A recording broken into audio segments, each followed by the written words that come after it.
and that's why we're all here a little bit late. So our apologies to everyone. Thank you, Mayor. Thank you, Councilmember, for that. The second, is there any objections? Seeing none, so move. All right, so at this point, I'd like to open up the Baldwin Park City Council regular meeting.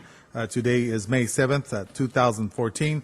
The time is 7:20. At this point, I will ask Councilmember Ricardo Pacheco to lead us in an invocation, followed by the flag salute. I will ask all those that are able to stand to please do so. Thank you.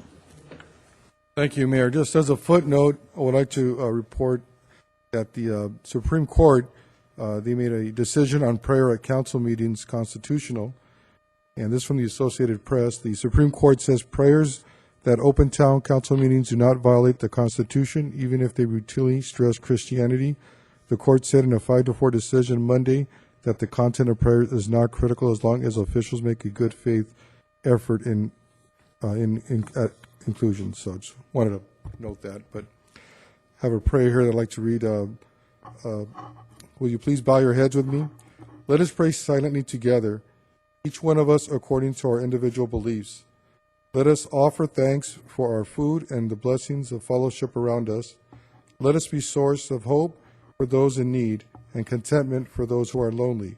Let us give gratitude for our opportunity to serve here in Baldwin Park.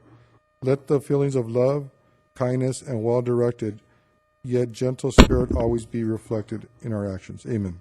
Thank you, Vice Mayor Ricardo Pacheco. At this point, I'll ask you to please face the flag, place your right hand over your heart. Ready, begin. I pledge allegiance to the flag Of the United States of America and to the republic for which it stands, one nation, under God, indivisible, with liberty and justice for all. Thank you and good evening. First of all, I'd like to close on behalf of Phil Reyes, former council member, City of Dorte. His mother passed away 2 weeks ago, so our condolences goes out to her, and also Mr. Bernie Ortiz. Actually, family has been involved in Baldwin Park for many, many years, so our condolences goes out to the family as well. Mayor, yes, and Councilmember, please remind me, I know at one point we closed on Bill Salazar's mother, who passed away, I believe, like a month and a half ago, and his father also just passed away, so I wasn't sure we had closed on his behalf, so I also want to offer my condolences to the family. They just lost both parents very quickly. Thank you, Mayor. Yes, thank you, Councilmember Susan Rubio. Mayor, if I just Vice Mayor make Ricardo a Pacheco. quick announcement here. We're very proud of our second lieutenant here, the Mike Salas, daughter. I think Jacqueline Salas is now a second lieutenant who graduated from the United States Air Force Academy. So we're very proud of your family and of her, and we'll give you guys a salute and a round of applause. Great job.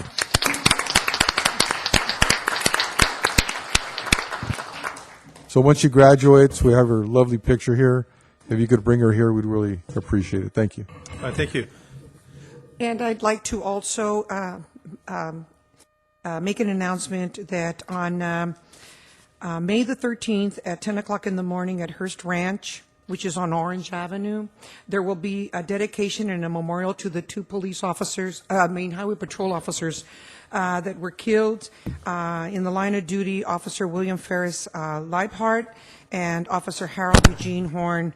There will be a service there as well, and they're inviting anyone that would like to attend. They're going to dedicate a section of the San Bernardino Freeway from Sunset to Baldwin Park Boulevard.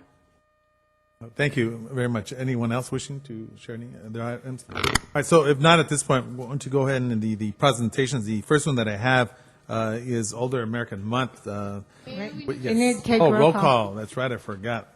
Trying to see if you guys remember. That's why I did it. All righty. Go ahead. City Treasurer is going to take roll call. Good evening, everyone. Councilmember Cruz Baca.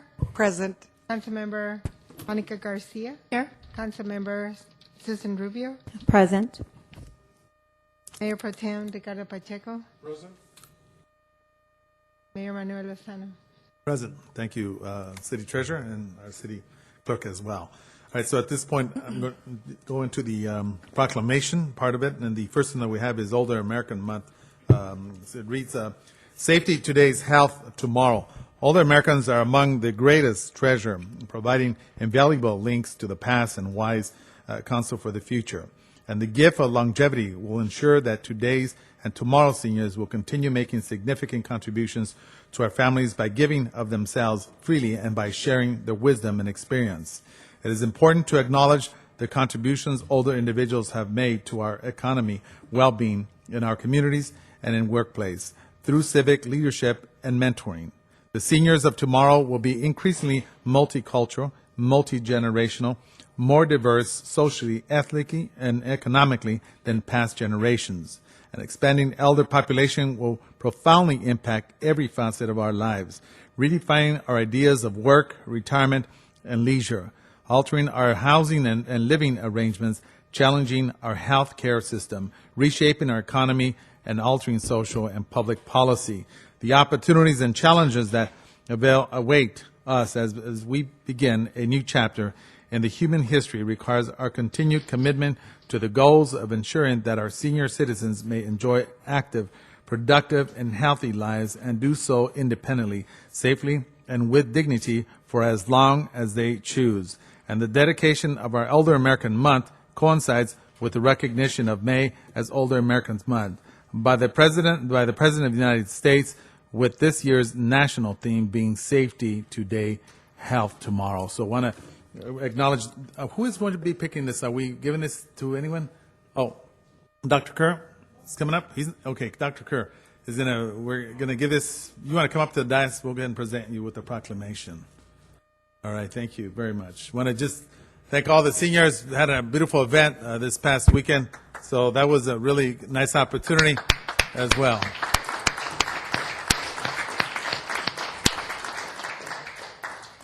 Sure. Thank you. Want to share any words? Sure. Okay, I'll share a few words. Yeah, we did have a really nice event earlier this week, right, Denise? Yes.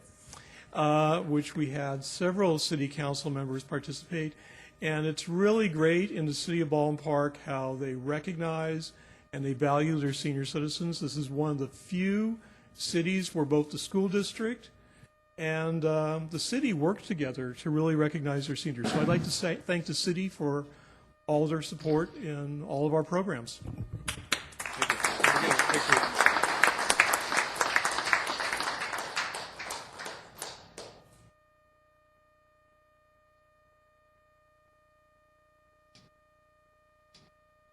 Thank you, Doctor.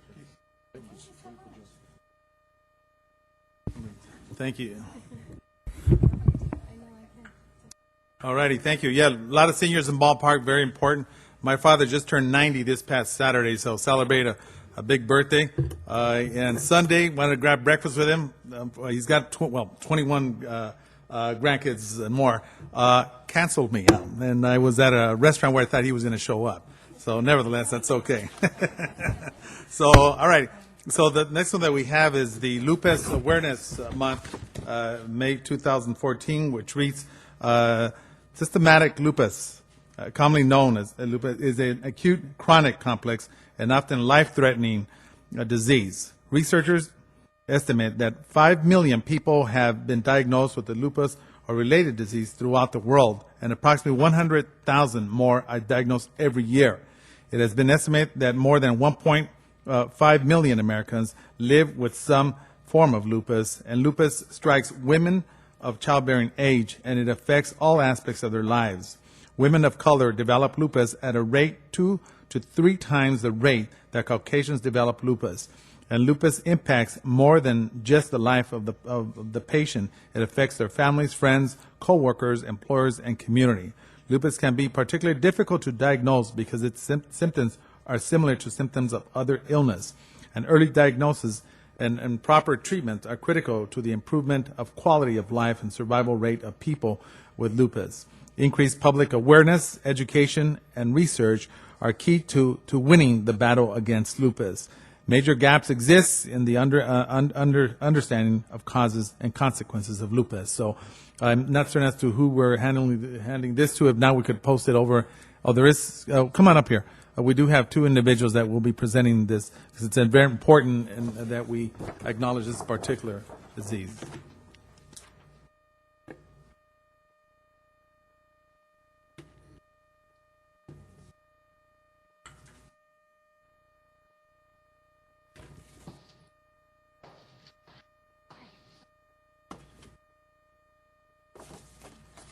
Hello, come on in.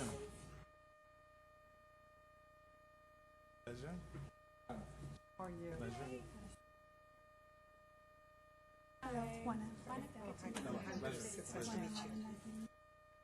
You want to share some words? Hi, my name is Estela Mata, my sister Juana Mata and Araceli Mata, and we are here to make awareness of lupus. It is a chronic condition, and most of the people that are affected are 1.5 million, and they're Americans, and 60% of them are here in California. And I do want to just make everyone aware that we do offer community service. Here at the Kaiser Outreach Community Center, we have support groups every first Saturday of the month. So if anybody needs it, we are here for the community. Thank you. Thank you very much. for presenting this to you.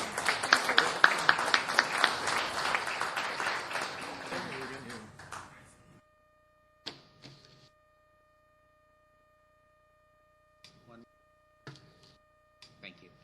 Thank you. Yes. Is there a Yes. way we can do an LHAN sign, and that's to support the lupus awareness campaign? Like this? Right, yes. Annie? Oh, the L, the L. Yeah. So what we're going to do is we're going to take a picture with, proclaiming the lupus awareness campaign with holding up your right hand with an L hand sign, not like this because this is something else. So, put your together and then like this. One more. Thank you. Hey, Manny, take one of the audience. He's going to take one of the audience. Let's have everyone's hand up. There you go. Thank you. Okay, thank you. Appreciate that. Thank you very much. Thank you very much. They are here to help, so anyone wanting to reach out. Is this at the Kaiser Clinic that's here in town? The Kaiser Community Outreach Center. Okay. Yes, we know it's all right. Thank you very much. Appreciate that for being here today and the acknowledgement. All right, so we do have one more. Okay, yes. That I'm going to have Councilmember Cruz Baca will be doing the following presentation, which is also a proclamation. Thank you.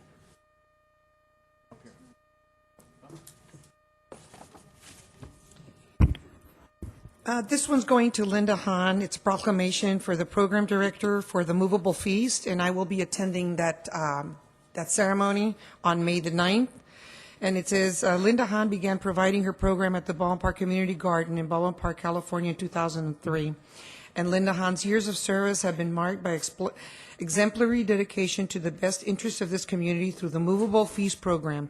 And under the leadership, guidance, and inspiration of Linda Hahn, the Movable Feast program has impacted the lives of over 2,000 fourth grade students by instilling healthy eating habits and a passion for harvesting fresh fruits and vegetables. Is she here? I already come up. Is she here? Is Linda Hahn here? Yes, I am. Thank you. Thank you, Denise. Thank you, Denise. All right, thank you. Thank you, Council Member Cruz Baca. All right, so the next ones that we have, let me just get back to this. We have the next recognition, Willa Reynolds, Beatriz Sandoval, and Ofelia de Guzman as the 2014 Unsung Heroes Women of the Year. So at this point, what we'll do, let me just read off. Are they all here? Okay. Let me have them come up here. Let's have them come up to the dais so they can read this in particular.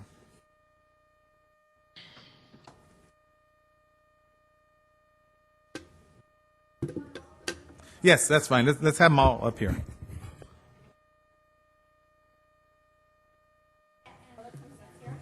I just wanted to share as Willa walks up here. She's also a very accomplished actress who does still theater in different areas of the San Gabriel Valley. So I want to congratulate her for that too as well. Yes, that is so true.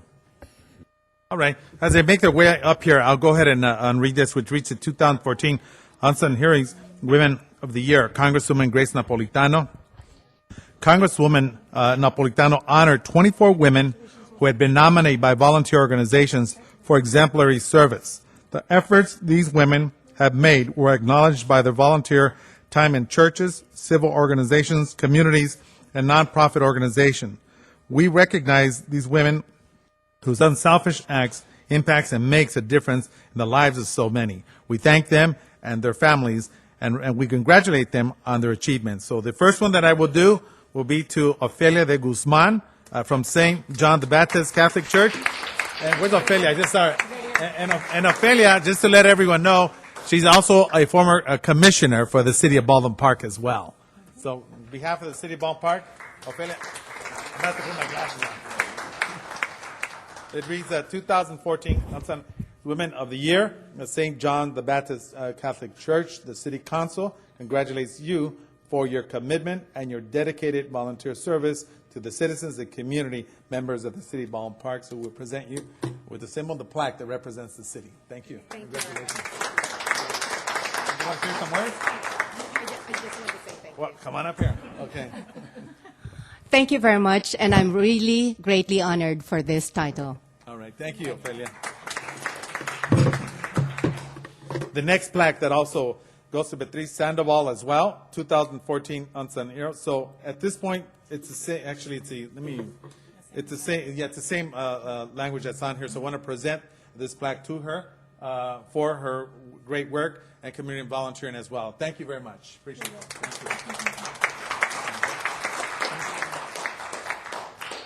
I'm so glad to live in Baldwin Park. This is beautiful community, beautiful city. Thank you for living here. Thank you. Thank you. The next one we have for Willa Reynolds, and if you don't know her, then you don't know Baldwin Park. She's been featured in many different plays in the women's clubs, and I've seen her. Phenomenal actor, and thank you very much. You're a gifted person, and Baldwin Park is so happy to have someone like yourself who is committed and dedicated for so many years, and an organization that represents all the women throughout Baldwin Park and the community in general. We present you with a plaque. Thank you.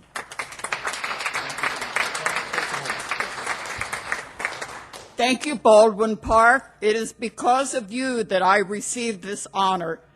I am proud to be a resident of Baldwin Park for over 40 years. Wow. Let's get a picture of you. Get everyone in here.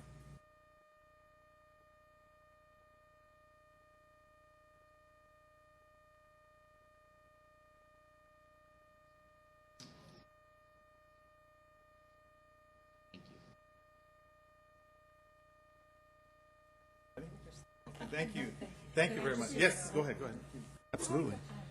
I just want to say that I have the pleasure of belonging to the organizations that these ladies belong to, and collectively they spend hundreds of hours every year helping veterans, helping homeless people, helping our community, and I'm really proud to be a part of the organizations that they are a part of. Thank you, ladies.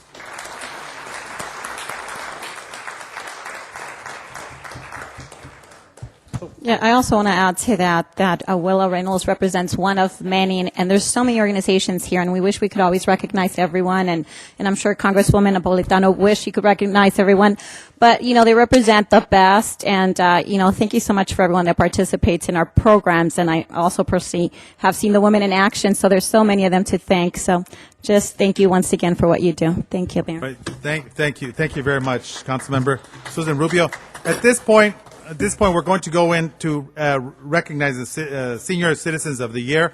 So I will ask Ms. Grace Sanchez to come up here, as well as Patty Dowell. We'll do Patty Dowell's first. Yes, where's Patty? Come on up here.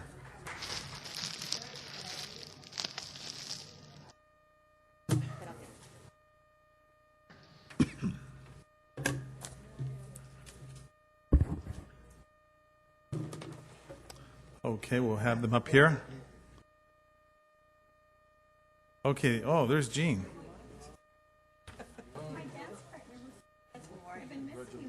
Oh, Hernandez not here today.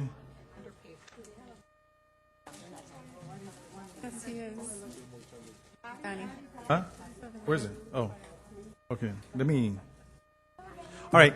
So at this point, I'm going to go ahead and read Ms. Patty Dow. If you could step over here, Ms. Dow.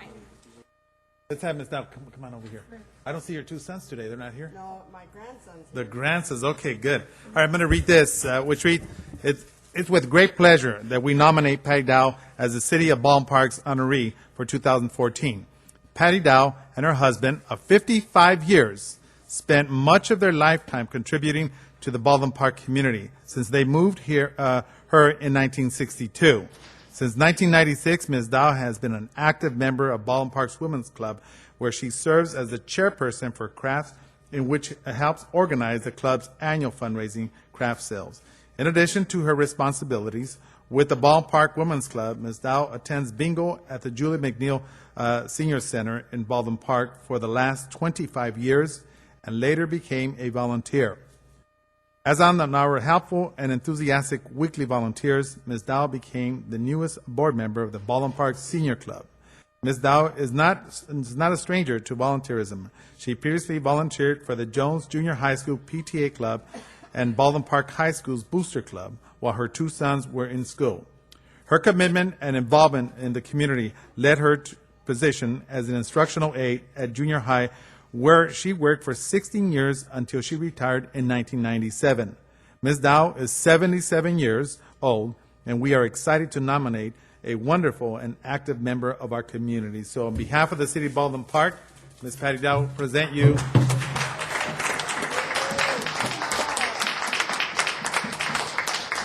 with a plaque that reads, "The City Council congratulates you for your commitment and your dedication, volunteer service to the citizens and the community of the City of Baldwin Park." Well, first of all, let me just say what a great honor to recognize you. Of course, both of our sons were present during the Julia McNeil's recognition. I want to thank you very much, because what dedication you have placed into this great community and your beautiful family, and thank you very much, and hopefully we will continue on. There you go. Thank you. Thank you. Thank you very much. She's going to say some words. What's the secret? I know. I'm very honored. I don't know how I got picked, but I thank whoever did. And I love Baldwin Park, obviously. I've lived here all my life, almost. And I raised my children here, and now my grandchildren. And my husband was an umpire here for 25 years. Wow. And also he was the Parks and Recreation councilman. So we've been here a long time. He's passed away, but anyway, I'm still here. Thank you very much. Hey, Patty. Mayor, I want to share some words as well, real quickly. No one's talking about her dancing abilities. I'll tell you, this lady can outdance anybody. Her and I always dance, and she always beats me. She can go on and on. So I'll tell you, I want to grow up to be like them. Thank you. Yeah, I'll go ahead and request it. All right. So what we'll do, we're going to get our picture. How about your grandsons here? Yeah. Come on up here. We'll get a picture with Grandma. Okay. Should she hold the plaque instead of the flowers for now? Yeah. Hold on, Ricardo. Come on in. Thank you. Hey, let's have that. Come on in. Thank you. Want to hold the flowers? Yeah, come on in, Monica. Let's go, Cruz. Count of three. Put in the picture too. Count of three. 1, 2, and hold it. Thank you. Thank you Thank very you. much, Ms. Dow. Appreciate it. More in the center. Thank you. Appreciate that, buddy. Thank you. Wonderful job. Oh, thank you. I'm gonna stand back. Congratulations, Patty. I know. We're buddies. Yes. Oh, man, that would have been interesting. Okay. All right. So the next one that we have is Ms. Grace Sanchez. I'll let Ms. Sanchez, you could step over here, please. All righty. So it reads the nominee, Grace Sanchez, for 2014 Older American Recognition for her dedication to the community and her endless hours volunteering for both Baldwin Park Adult Community Education Program, BPACE, as well as for the City of Baldwin Park Senior Program. Grace has resided in Baldwin Park for over 34 years and has been happily married to her husband, Julio, for 32 years. Let's bring Julio up here. Is he here? All righty. All right. So they are the very proud parents of 3 grown and married daughters, Nancy Brown, Deanna Pope, and Elizabeth Duke, along with 9 grandchildren and 5 great-grandchildren. Since her retirement from the Employment Development EDD, where she worked for 25 years, she has volunteered her time to the community and has been part of BPACE older adult arts and crafts classes held at the senior center. She also sits on the Student Leadership Committee at the adult school where she represents the seniors. Grace volunteers her time in making hats for the pediatrics and ward of the City of Hope and Kaiser Permanente in Baldwin Park, where she and the seniors had knit caps and then make a visit to deliver them in person to children who are recovering from cancer. She also volunteers her crafts to the shut-ins of convalescent hospital. She is devoted to all ages and also mentors youth at risk, students, and assists with them to become job ready. Grace is the first to volunteer for any special event in the community and always has a smile on her face. Besides volunteering, some of her hobbies include spending time with the grandchildren, reading, knitting, crafts, and helping others. So on behalf of the City of Baldwin Park, I'll present her with the plaque. And Grace, I want to thank you very, very much. You have a beautiful family. And Julio, I just want to say, I know it takes both of you that are a team together and this great opportunity, but thank you for your dedication, your commitment to the City of Baldwin Park, and all the residents of Baldwin Park are enthusiastic. And as I shared back at the senior event, that we're going to place your names on the marquee. Are they up there already? Okay, they're up on the marquee. And then they're going to go in the city newsletter so that all 75,000 residents see your picture and know how special both of you have been to the City of Baldwin Park. Thank you on behalf of the City of Baldwin Park. You want to say some more, Grace? Come on up. Yes. I would like to thank the city and the Baldwin Park Adult School Board. And also, too, I would like to thank my family. My family has been there for me for the ups and downs. Thank you. Thank you. Thank you. All Thank of you. you. Go ahead. We're going to get our picture here. Let's have someone hold on. Here. Yeah. Here. Come on in, you guys. Julio, come on in here. Let's get that. Let's get your husband here.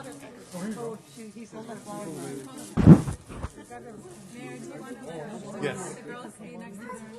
Oh, yes. Where's it? Where's it? Let's bring the little girls up here. Oh, my goodness. Guys. Hello. Okay, here we go.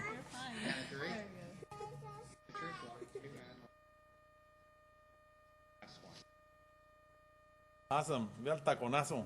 Thank you. Thank you. Thank you. Julio, thank you. Great. Thank you very much. Thank you. Nice to see you. Thank you. Thank you very much. Awesome. Did you got it? Oh, pleasure. Oh, my God. That's right. Oh, there's a... Hey, Gina. Hi, nice to see you. Nice to see you too, Mayor. It's always a pleasure. Hey, always a pleasure. Your mom's awesome. Yeah, oh, she is. Take care, you guys. Thank you Take care. so much Thank for you. everything. Bye-bye. I'm good. Oh, I said sisters, so I'd be happy. Oh, yeah, these are my sisters. These are my sisters. These are my sisters. She's a drama, too. No.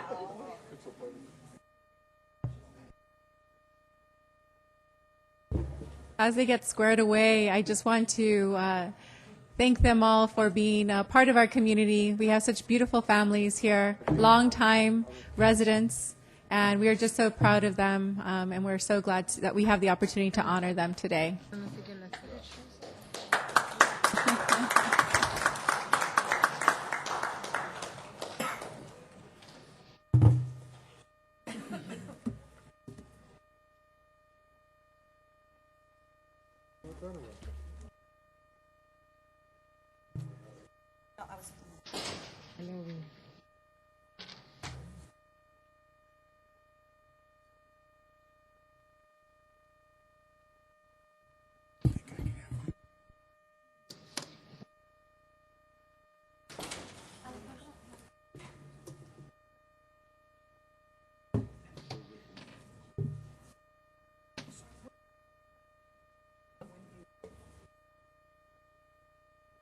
All right, I want to thank the Dow family and also the Sanchez family for their participation and all the other recipients that were recognized here this evening.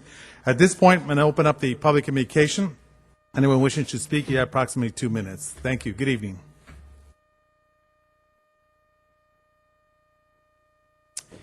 Mike Salas, Program Supervisor, City of Baldwin Park, Department of Recreation and Community Services. Good evening, Honorable Mayor Manuel Lozano, Mayor Pro Tem Ricardo Pacheco, Council Members Susan Rubio, Monica Garcia, and of course, Cruz Baca. I present to you Jacqueline Michelle Salas, a.k.a. as Jacko. Our daughter's announcement, class of 2014 graduation from the Air Force Academy in Colorado Springs. Her graduation is set for Wednesday, May 28th, and actually it's about 3 weeks from today. After graduation, she will serve the country the next 5 years. In her first assignment, she will be stationed at the Schreier Air Force Base in Colorado Springs, getting involved with international satellite surveillance. On behalf of my family and I would like to thank the City of Baldwin Park that provided so many different social and recreation programs that my children were able to participate in. From 1986 through 2005, my children, Jessica, 31, Jennifer, 25, and Jacqueline, 23, all took part in many of the recreation programs. Basically, throughout their childhood years, they were raised in Baldwin Park. Hence, my family often claims Baldwin Park as our adopted town. La Puente is our hometown, and no discredit to the wonderful programs they provide to the residents. Baldwin Park has always been the village that raised my children. Also, being an employee with the city for over 34 years made it convenient to send all 3 of my daughters to St. John's and eventually went to Bishop Amat Memorial High School for their formal education. Jacko was recruited by the Academy to play on the women's basketball team, which is part of the Division I Mountain West Conference. Throughout her childhood years, she participated in Baldwin Park youth basketball programs and traveled basketball throughout the San Gabriel Valley, Los Angeles Basin area, and the country. While playing in Baldwin Park youth basketball programs, she wanted to be challenged and participated with the boys. She wasn't scared of the boys. She just wanted to show that she can compete and show them a thing or two of her shooting skills. Jump shots and the three-point attempts were her specialty. The challenge never bothered her. In addition, as a youngster, she participated in the summer day camp program, games room activities, Southern California Municipal Athletic Federation basketball shooting contest, and the Boys and Girls Club activities, just to name a few, and I can go on and on. Linda and I would like to thank the City of Baldwin Park for giving her the opportunity to grow and mature as a young lady through the programs and activities provided by the Recreation Program.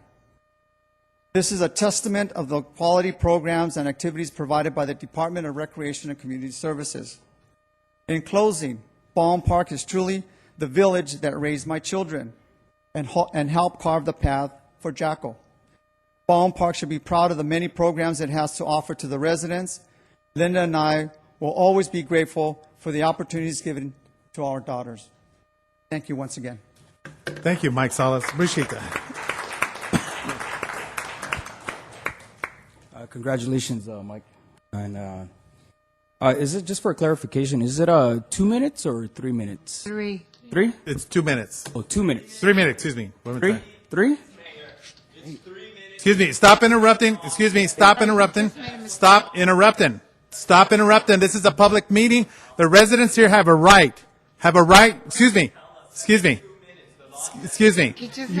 going to have to stop interrupting this meeting. You need to stop. It is not fair for the residents that are here. You do this constantly, stop. Okay, so it's 3 minutes. Just want to thank you for everybody, for council members, for allowing us, the boxing club, to use the facility to train on Saturday mornings. The impact on the youth that are participating on those Saturdays, they're going to be greatly impacted. And I just wanted to let you guys know, like working with Mike Salas, I think our club is really heading in a very positive direction, and we're going to reach some awesome goals. And so thank you once again for allowing that. But there is still a problem. The coaching staff, boxing instructors, we're still misclassified, and we're still severely underpaid. Not only are we not paid a fair, livable wage, but we're paid below industry standard. And some people, will try to make the argument that we can always go work for another city, if we want to make a fair wage. But to me, that idea is absurd. this is our city, and this is our youth, and you should consider the kind of message, the kind of message that gives. I've seen too many of our employees, good employees, very hardworking and loyal to the city, but they've had to leave to other cities where they have better working conditions, they're treated fairly, and they're paid a just wage. These are, and a lot of them, some of them are Baldwin Park residents, these citizens of Baldwin Park, and you allow this, yet you'll have some of the top level executives in Baldwin Park ranked some of the highest paid in San Gabriel Valley, and keep in mind they haven't seen raises in 7 years. So, someone doesn't get a raise in 7 years, but sorry, but excuse me, I don't feel sorry for them when they're getting paid that much for the past 7 years. So, I had asked Manny Carrillo if he could do us right, but he was unable to do it. He had his hands tied, and apparently so. And he talked to the city manager, and they're putting it off for another. They're not going to do nothing. So, the coaching staff shouldn't have to wait 3 more months for like a petty cost of living adjustment. So I urge you to do the right thing, and it'll be remembered. In the next elections, people remember that stuff. And recently I was able to see Paul Cook, the boxing lawyer, in action, and the city of LA wouldn't do the right thing. And to be honest, they were humiliated in the courtroom. And as you know, there's pending lawsuits against the city of Baldwin Park, and because they won't do the right thing, and now it's going to cost the city like a lot more money. So do the right thing, and this won't happen. Thank you. All right, thank you. Appreciate that.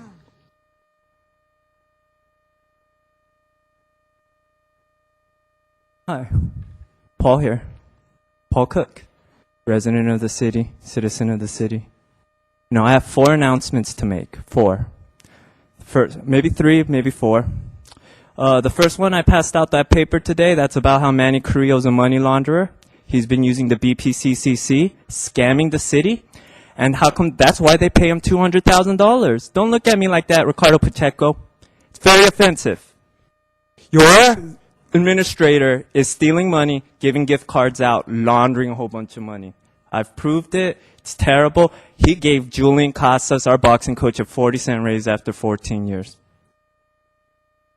I want to show you what's in my bag. It's related to a lawsuit. I won against Palm Springs. Graves, I got your personnel file. I'm going to put it on the internet. Didn't know you were a substitute teacher. This corrupt guy came from Palm Springs. They fired him there after 2 years. Well, resigned, a forced resignation. Gave me everything finally. They caved in. And I have every right to publish it. Now, the third thing I wanted to talk about is your city attorney. He charged $50,000 in 6 weeks. $50,000. If you pro-rotted that over a year, he's going to cost the city $500,000. He filed 3 motions against me. And those 3 motions, he's going to charge out, and I'm going to charge out. And that public records lawsuit that's supposed to be a small lawsuit that's supposed to cost $100,000 is going to end up costing $300,000. I have more lawsuits to come. More lawsuits. If we get 4 lawsuits, the city of Baldwin Park is going to lose $1.2 million. Just watch. Don't be crying. Don't be screaming. You guys are making the decision. You as a council, all of you should be giving him limits on how much he could be spending on this lawsuit. Are you doing that? He should be spending about $60,000 to $100,000 defending this lawsuit, not $150,000 to $200,000. That's the way it's going right now. And we got more to come. We got a lot more to come. The city is so dirty. They pay their boxing coach 40 cents an hour raise after 14 years. And this council supports it. We've told them for over a year now, and they haven't done anything. And this mayor's dirty too. He tried to change the law right now. We have the right to free speech. It's 3 minutes. If you don't like it, have a council vote and change it to 2 minutes. You guys just keep breaking the law, and that's why you keep getting sued. My 4th announcement is that I went to trial on Monday. I haven't even been licensed a year against the district attorneys. I won that felony trial. I have no problem going to trial against the city of Baldwin Park. None. They were so humiliated, it looked like she was going to cry out of that room. No problem. I came from Baldwin Park. I was raised here, ladies and gentlemen. I was a valedictorian of the city. I was on a full scholarship to Time's up. UCLA. Thank you very much. Appreciate that. All right, moving along with public communication. Anyone wishing to speak?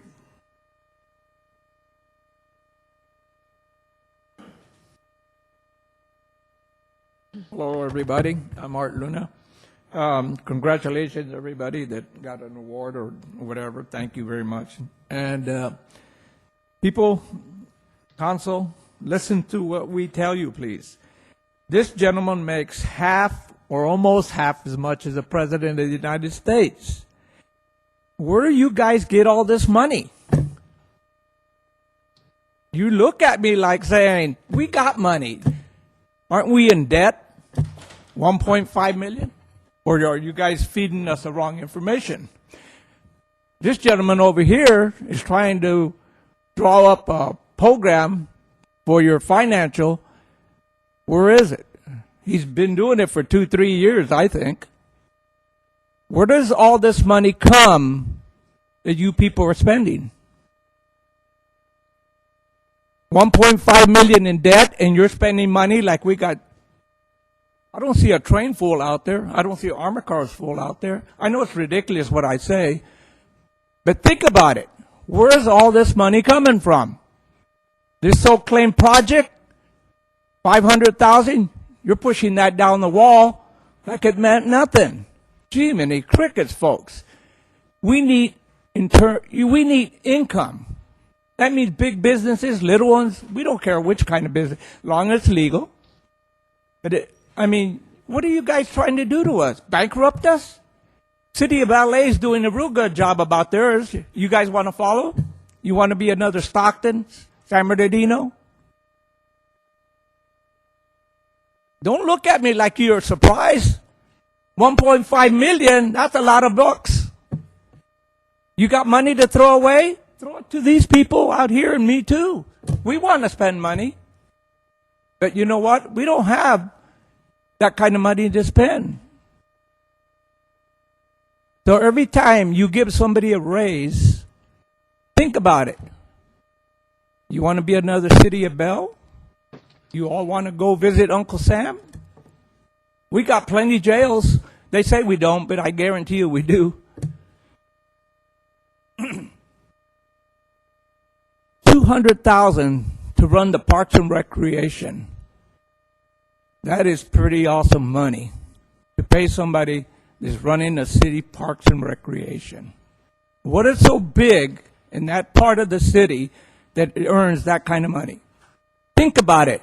You guys up there voted this gentleman this money. He didn't come out and say, I need money, and you hand it to him. You voted for him to have that money. And now that people bring it up, you sit there like, well, I better get this lawyer going. I better get the city attorney on him. I better get the city manager going. Mr. Luna, your time's up. So on. And that's all you're Thank going you. to do Appreciate is give that. me 3 minutes. Thank you. That's Mr. Luna. I appreciate that. Thank you. Okay, move along with public communication.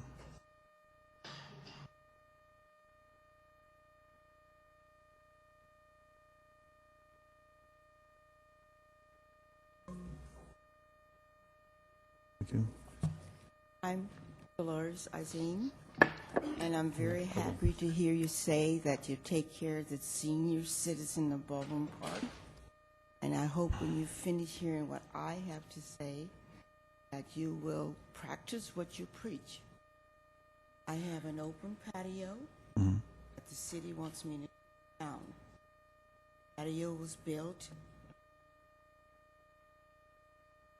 over 20 years, and the cord was 5 feet from the wall. My husband worked for the Housing Authority, City of LA, and he was the lead carpenter. Oh, my name? No, that's fine. That's fine. We Oh, can you hear can't hear me? Yes. Okay. And he worked for the Housing Authority, City of LA. He was the lead carpenter. He had a truck. He had a credit card. He remodeled the office down in LA, and he got sick. He was in a hospital bed for 3 years in our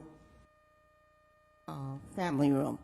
He could not get out the bed other than to go to the bathroom or to go to our bed or come from our bed in the morning.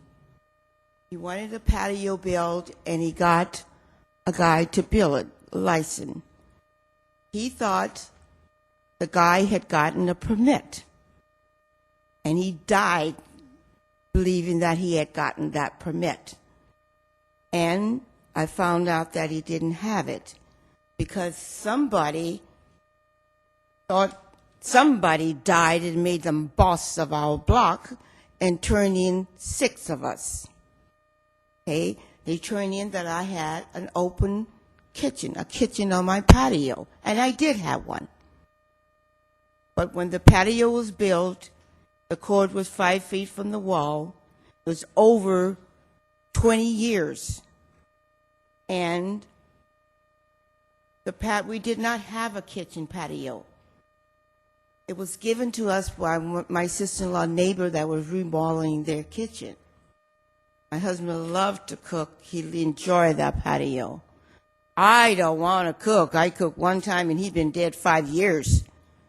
I don't even want to cook in the one I have in my house. But anyway, to make the long story short, the city wants me to tear it down. My patio is built better than code. It is well taken care of. And I think as a citizen, as a senior citizen of Baldwin Park since 1962, they should work with me. Nobody wants to work with me. I don't know anything about construction, so I have a guy hired that knows this perfect. I'm sorry your time's up. Oh, the time's up, but I will be addressing that at the end, just to let you know, at the end of the meeting. So if you want to go ahead and wait here, and I will mention something about that particular project, since I was with you in attempting to assist you. Okay? Okay. All right. How long Thank are you. you going to be? Well, hopefully it won't be too long. Okay. Alrighty. Because I hope when you finish, you think about it, that It I'm would a be citizen. yes. Practice what you preach. Yeah. Here's what we're gonna do.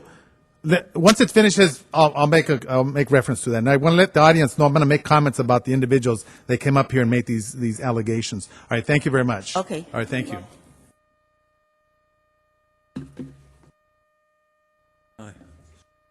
Thomas Carey, former resident of Baldwin Park. I want to thank Mr. Pacheco for keeping the prayer neutral, since we have to allow that. I don't agree with it, but at least he kept it neutral, no God, no Jesus, none of that. I'd like to, I'm glad Mr. Carrillo is here. He's probably got his shields up already, but he doesn't need to have them up. He has a degree. I didn't know that when I spoke before, so I'd like to know, what everybody's degrees are, so we don't have any more foot in the mouth situations. I like putting my foot there. I mean, I've said a few things, but I just want to tell Mr. Carrillo. I would have told him 3 months ago, but he wasn't here. After badgering like that, I guess you need to take a leave. Although I don't agree about the cars and stuff, I still think you should furnish your own car. But that's everybody that's in politics, not just Mr. Carrillo, it's everybody. Thing I want to speak about, though, is this thing that happened with Donald Sterling. The things that he said behind closed doors, and it was recorded secretly, that is a danger to everybody. Whether it's a big man that's like that's billions of dollars, or, somebody, just a regular person. For somebody to take that and record that, and then say, oh, I gave it to somebody to hold, and they leaked it. You should never have recorded it unless you intended to use that to hurt or blackmail or extort. And this person that did this, that started all of this, that woman he's with, he has a right kind of, in a way, to dictate terms. After all, he's paid her millions and millions of dollars. The IRS is going to be calling on her. She's very foolish to do what she did with that. And he's entitled to his opinion. If he doesn't like black people, he doesn't like Asians, he doesn't like whites. A lot of people don't like a lot of things. Does that make you a racist? Not necessarily. He didn't say the word. We all know which word that is. He just said he didn't want her bringing these black people. And they right away, they jumped on, now they're trying to take his team away from him. I hope he fights that to the death. Because if they let that go, and that could happen to anybody then. If you're telling your kids you don't want them hanging around getting Latino gang members or the Crips or anybody like that, you're going to be labeled a racist. That's your right, your First Amendment right. Just like the speaking for 3 minutes. 3 minutes isn't much time to lay out anything, you know. I speak rather slowly, so I think slow. Think too fast, but the mouth can't move fast enough. But what he did, okay, maybe he shouldn't have said it. But nobody had a right to leak it, though, either, to, of all places, TMZ, and they ran with it. You know, strange, they didn't mention much about the black guy, though, from the NAACP that's been disbarred 20 years ago in Michigan, got disbarred 13, 14 years ago here in California. Hardly a mention of that. Why? They don't want to step on the black toes. Boy, they sure don't have trouble stepping on the white toes. Thank you. Appreciate that. Okay, thank you very much. All right, moving along with public communication. Anyone else wishing to speak?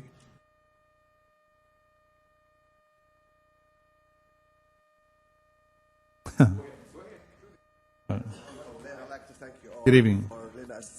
Thank you all for giving me the chance to speak. I'm new in Baldwin Park. I like to open a business, but every time I go to the city, I don't see any help, and they always give me a number and say, call this number and call this number.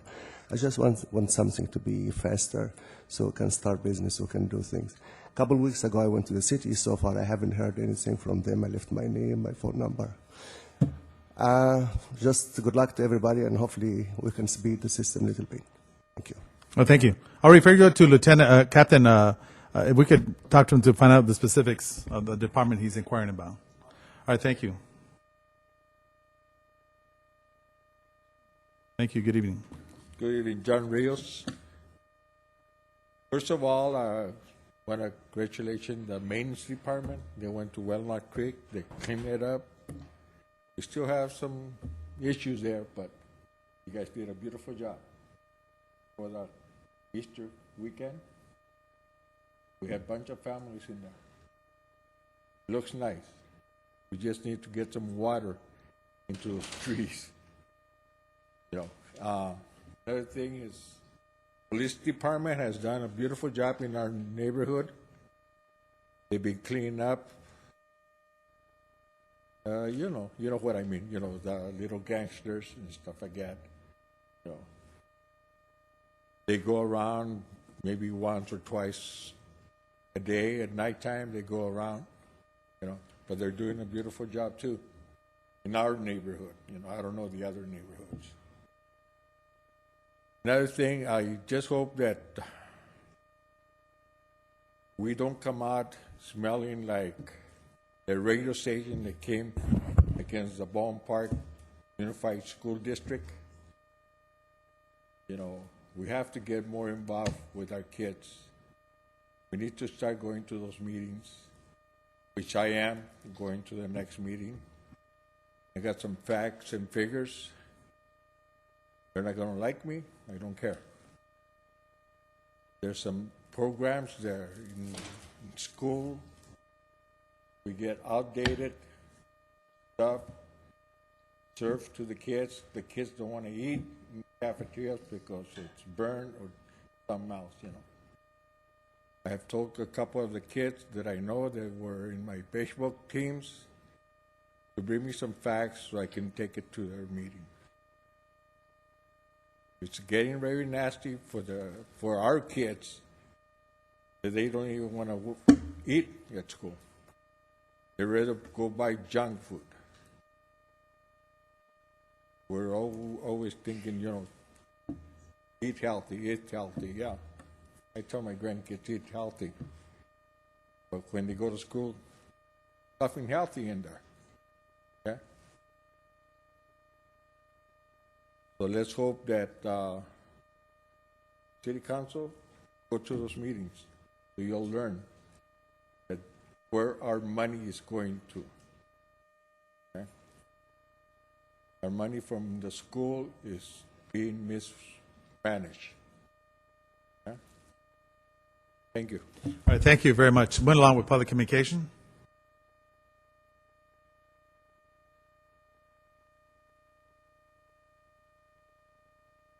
Leslie Brito, 105 Park Shadows Court. Good evening, everyone. I'm glad to see all of you guys together. I have a concern. I work at Kaiser Permanente, and we volunteer a lot.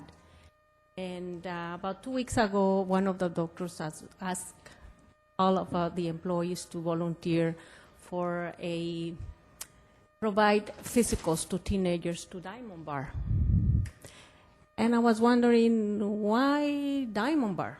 You know, why no low-income, middle-class community? And my answer was that because when they provide or when they try to make these kind of programs right here on Baldwin Park or La Puente or around this area, they put a lot of requirements to go through. So I'm willing to really put in effort to provide the services here on our community, low income. I will do my best to communicate with the community, with the Board of Education, or whoever it takes to avoid those barriers between the service that we provide, especially to our teenagers. Another thing that I would like to say is that I hope the rumors that are running are wrong. That's the last thing that we need for Baldwin Park, especially with the financials and economics that we have here. We deserve better, and I really believe that we have a good team to work and to put the best for the community. Good night. Thank you. All right, thank you. I'm going to go ahead and have you contact Manny Carrillo if you guys could touch bases. We can do that. All right, thank you. Nice to see you. Okay, move along with public communication. Okay, see no further interest, I now declare the public communication. Let me, first of all, begin by stating, I want to apologize that the public communication is 3 minutes, not 2 minutes. So I do want to apologize. It's been like that for many, many years. Just want to also clarify something about Manny Carrillo. Where's Manny? Okay, Manny Carrillo, who's our Park and Recs director. He's been in Baldwin Park for many, many years. Now, tonight, it was mentioned that he earns above $200,000. It's false information. Now, just to clarify something to everyone that's here, any person could come up here to this microphone and literally fabricate information, which, of course, this particular individual that came up here attacking him does all the time. And the state constitution protects that person that right. It affords that person the right to come up here, meaning that any one of us here, we could go to West Covina, Irwindale, and call the mayor all kinds of names and just outright lie. And guess what? That's protected by law. So they could do that. And this is what this individual does all the time. Disrupts the meeting, has no common courtesy for residents or individuals that come and visit the city of Baldwin Park. And it's frustrating, but the reality is that we have to put up with that type of behavior every time. Now, what's interesting about this particular individual, or I should say both of them, they never stay here when I clarify to the audience what they need to know so that they understand what is happening here. Now, he made reference about a job, about a 40-cent increase. What he's failed to let the general audience know, this is a part-time position. It's a transitional job, meaning that the opportunity is there for the high schoolers that are graduating. No one has told the particular individual that he has to leave from the position. But of course, if you've been there the amount of years and you're not getting that salary because it's a transitional position, then maybe you also need to move on. And that's important for us to know. Don't come here demanding that we change the salary from that type of position. And if it is changed, then I'm going to make a recommendation that it be open up to the general public so that it's competitive. We cannot have an individual coming here and demanding that he be paid a certain amount of money. It's about the taxpayers. These are part-time jobs with minimal type of pay because, again, it's a actual position that's been created and it's there for that specific reason, a transitional type of job. Now, maybe apply somewhere else within City Hall if you're not satisfied, but don't come here outright fabricating, or let me say the word outright lying to the general public. That is unacceptable. But again, anyone can come up here and say whatever you want, and we cannot do anything legally. I can't even attempt to sue you if you're coming up here talking negative about anyone up here in the city council. That's a reality, so that everyone at least know those particular factors. Baldwin Park for many, many years has been stereotyped, but you know what? All of us here have been residents of Baldwin Park for many years. Combined, it's probably over 150 some odd years that we've all been here together. Now, we struggle to good times through bad times, but overall, the city financially is in good and stable condition, and that's because we've made some frugal type of decisions in the past. We have close to $5 million, which probably isn't a lot, but we have money that's been saved. And we could clearly say that we're not like some of the cities that have decided to file bankruptcy, and that's the good part about it. Certainly, we may not be as wealthy as our neighbor, but we have wealth in all the seniors like Ms. Dow and all the individuals that are here this evening that got recognized, that have pride in the community, and that are dedicated and committed to the city of Baldwin Park. Just like each and every one of us. A lot of us may choose to leave, and that's fine. And that's your own decision. But we are definitely struggling, but I'm optimistic that we're going to see better times, but we're going to also tighten up our belts, and we're going to let all the general public know where Baldwin Park is at. So everything is accessible to the general public. There's nothing that the city will hide from the general public. This city, like any other city, are required and mandated by law to give whatever information. Unfortunately, Mr. Gregg, I want to first of all apologize that they attacked the finance person. Go to the previous job. And again, come up here and fabricate information. You're a good person who conducts himself in a professional manner and is faced with a tough task here. But yet again, attacking the staff. Attack us. Now, leave them alone. They're the ones that work for the city of Baldwin Park. And no, they're not making big bucks like the neighboring cities. If you compare Baldwin Park to Almani, to Covina, to Irwindale, their salaries of their general staff are a lot more higher than ours. So we're not at the $200 and some odd base area that these individuals come in and claim. We make good decisions for the city of Baldwin Park. And it's important for everyone to know that. But again, everyone's entitled to their own opinions and to their own interpretation on how they want to be able to let the general public know what's going on in Baldwin Park. So I just want to say that. Let me close by also saying, I forget, your name is? Dolores. Dolores, okay, Ms. C. I know I work with you on that, and at first we thought it was kind of a complete job, but again, certain things have changed that I don't have control, but I will comment at the end of us re-looking at code enforcement, the way they interact with the general public. And to give you a good example of what happened to someone whose name I won't mention, but I want to make sure we follow up. There are delinquent bills that code enforcement sends off to an outside agency or shakes the city, not code enforcement. Code enforcement does a good job. It's a matter of how we are working directly with the general public. Resident gets a call from the outside agency that is through Baldwin Park because they have not paid the bill, and they're told, we have a lien on your house, one, which I know does occur in certain circumstances. Second, we're going to stop we're going to damage your credit. That's unacceptable. And third, we're going to prevent you from refinancing your home. So these individuals need to get a message, CEO, that that's unacceptable. And we're going to change that because I'm not going to tolerate an outside agency calling this community, particularly when it comes to Latino, because they're humble as heck, and they, again, are going to follow what they're being told. And this person happens to be a handicapped individual who has limited money, had to go get money from one of these rip-off places where you pay like 25, 30% interest rate to make that particular bill that is owed to the court for unacceptable. So we need to set a separate meeting so that we're able to meet and figure out a way that we could treat people professionally, even though they have delinquent payments. The times have changed, people. Individuals have lost their jobs, lost their homes, or about to lose their homes, and we should not be treating them in that type of fashion. What I'm going to ask, because public communication is over, I know that we don't have, well, wait a minute. Code enforcement is currently being overlooked by a law enforcement agency. So I'm going to request that we have a meeting with Ms. Dolores Aziz so that we're able to work with her. Captain, if we could touch bases with her and keep us informed. Let's look at this particular case. I've been dealing with that probably for the past 2 years, and she's a senior with fixed income and just unacceptable, and we have to have some type of resolution for her, please. Okay, so at that point, you know what, public communication is closed, but I definitely will be visiting you at your home, and the captain's going to speak to you. Okay? Gene, did you get that? Okay, so, all righty. So at this point, Vice Mayor Ricardo Pacheco. Mayor, just let me add a few things to what the mayor's saying here. Is first of all, I want to make clear that nobody in our staff makes over $200,000.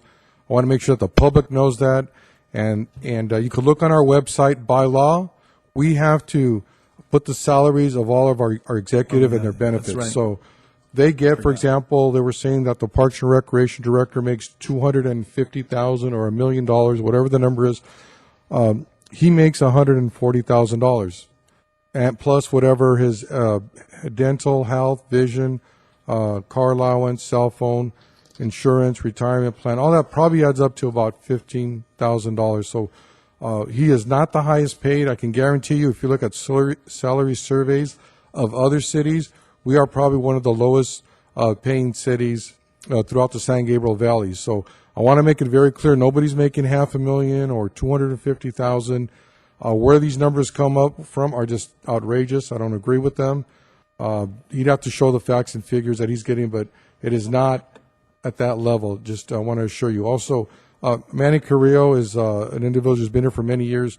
His job as an administrator here in this community is to run a number of programs here in our city, from senior programs to child care programs that we have. We have a tremendous amount of activity for our community. As a matter of fact, our community center is more like a regional base because there are so many activities going on, karate classes, basketball classes, just an enormous amount of activities. And on top of that, Mr. Carrillo and his staff bring in a lot of grants for the different programs that we have, and they come here on our agenda and they raise a lot of money through grants that they want to to support here in our community, and that takes a lot of time to write. Staff has to spend a number of hours looking for the information, writing up the grant, submitting it, tracking it through. So it's very important that a director at this level, the work that he does is just a tremendous amount of support for our city. The individuals on the lower ranks, they aren't going to make that kind of money unless they have the qualifications and the experience to be able to hold that job. And I also want to mention that the individual that was being referred to here was offered, came up to City Council, I think it was about $12 an hour, almost 25% more to his salary, and he refused it. And he believes that he deserves $80,000 a year plus benefits, and I think that's wrong. He's a part-time position. And all the staff right now deserve a raise and an increase. We're looking at that. We're doing our financial analysis. We're going to do our budget for the next year, and we're going to see what we could afford to be able to bring everybody up at least to a certain level of increase. It includes the boxing coach. It includes everybody else out there that we have. Our police department, our police officers have not had an increase in quite a while, and we need to make them the priority and make sure that they're getting the pay that police officers should get. And I want to make sure that we work with that's our first priority. We're going to take care of public safety.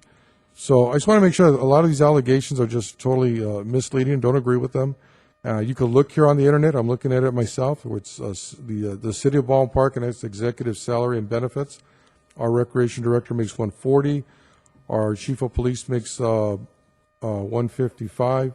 Our finance director makes $139. Public Works is $135. HR director $100,000. So it's all here and their benefits. So there's no misleading the public. Also, just want to say that our new attorney firm who just came on, I think in December or about December, for the first December and January month, and I looked up some of the figures. They charged the city. Let me make sure I'm looking at the right numbers here.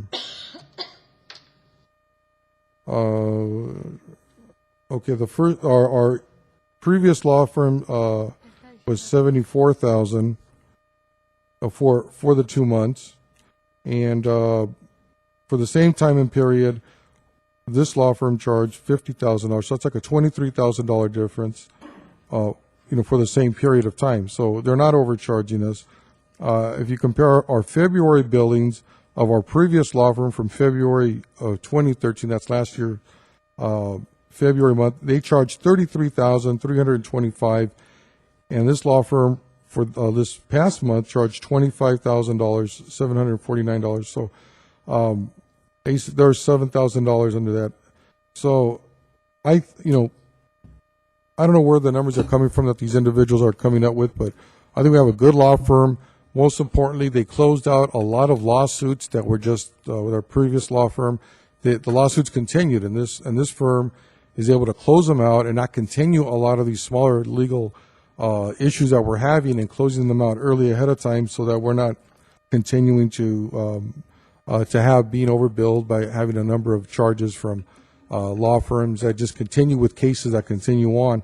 So he's taken that responsibility to cut those off. Now, he could say, you know what, these lawsuits can continue and I'm going to continue to bill, but he hasn't. He's been honest enough to be able to stop those lawsuits from continuing on and continuing to bill the city. So my compliments to our law firm. I think they're doing a great job and handling a lot of the cases. So I just have concerns when those types of comments come up here to the city council. Thank you, Mayor. Mayor, Councilmember Susan Rubio. I just want to add to that. Councilmember Ricardo Pacheco spoke about public safety, but we do have so many bargaining units that have been so patient, and we want to thank them because they haven't been, disrespectful or loud, and they've been waiting for a long, long time. And that's, again, every bargaining union, including public safety, public works.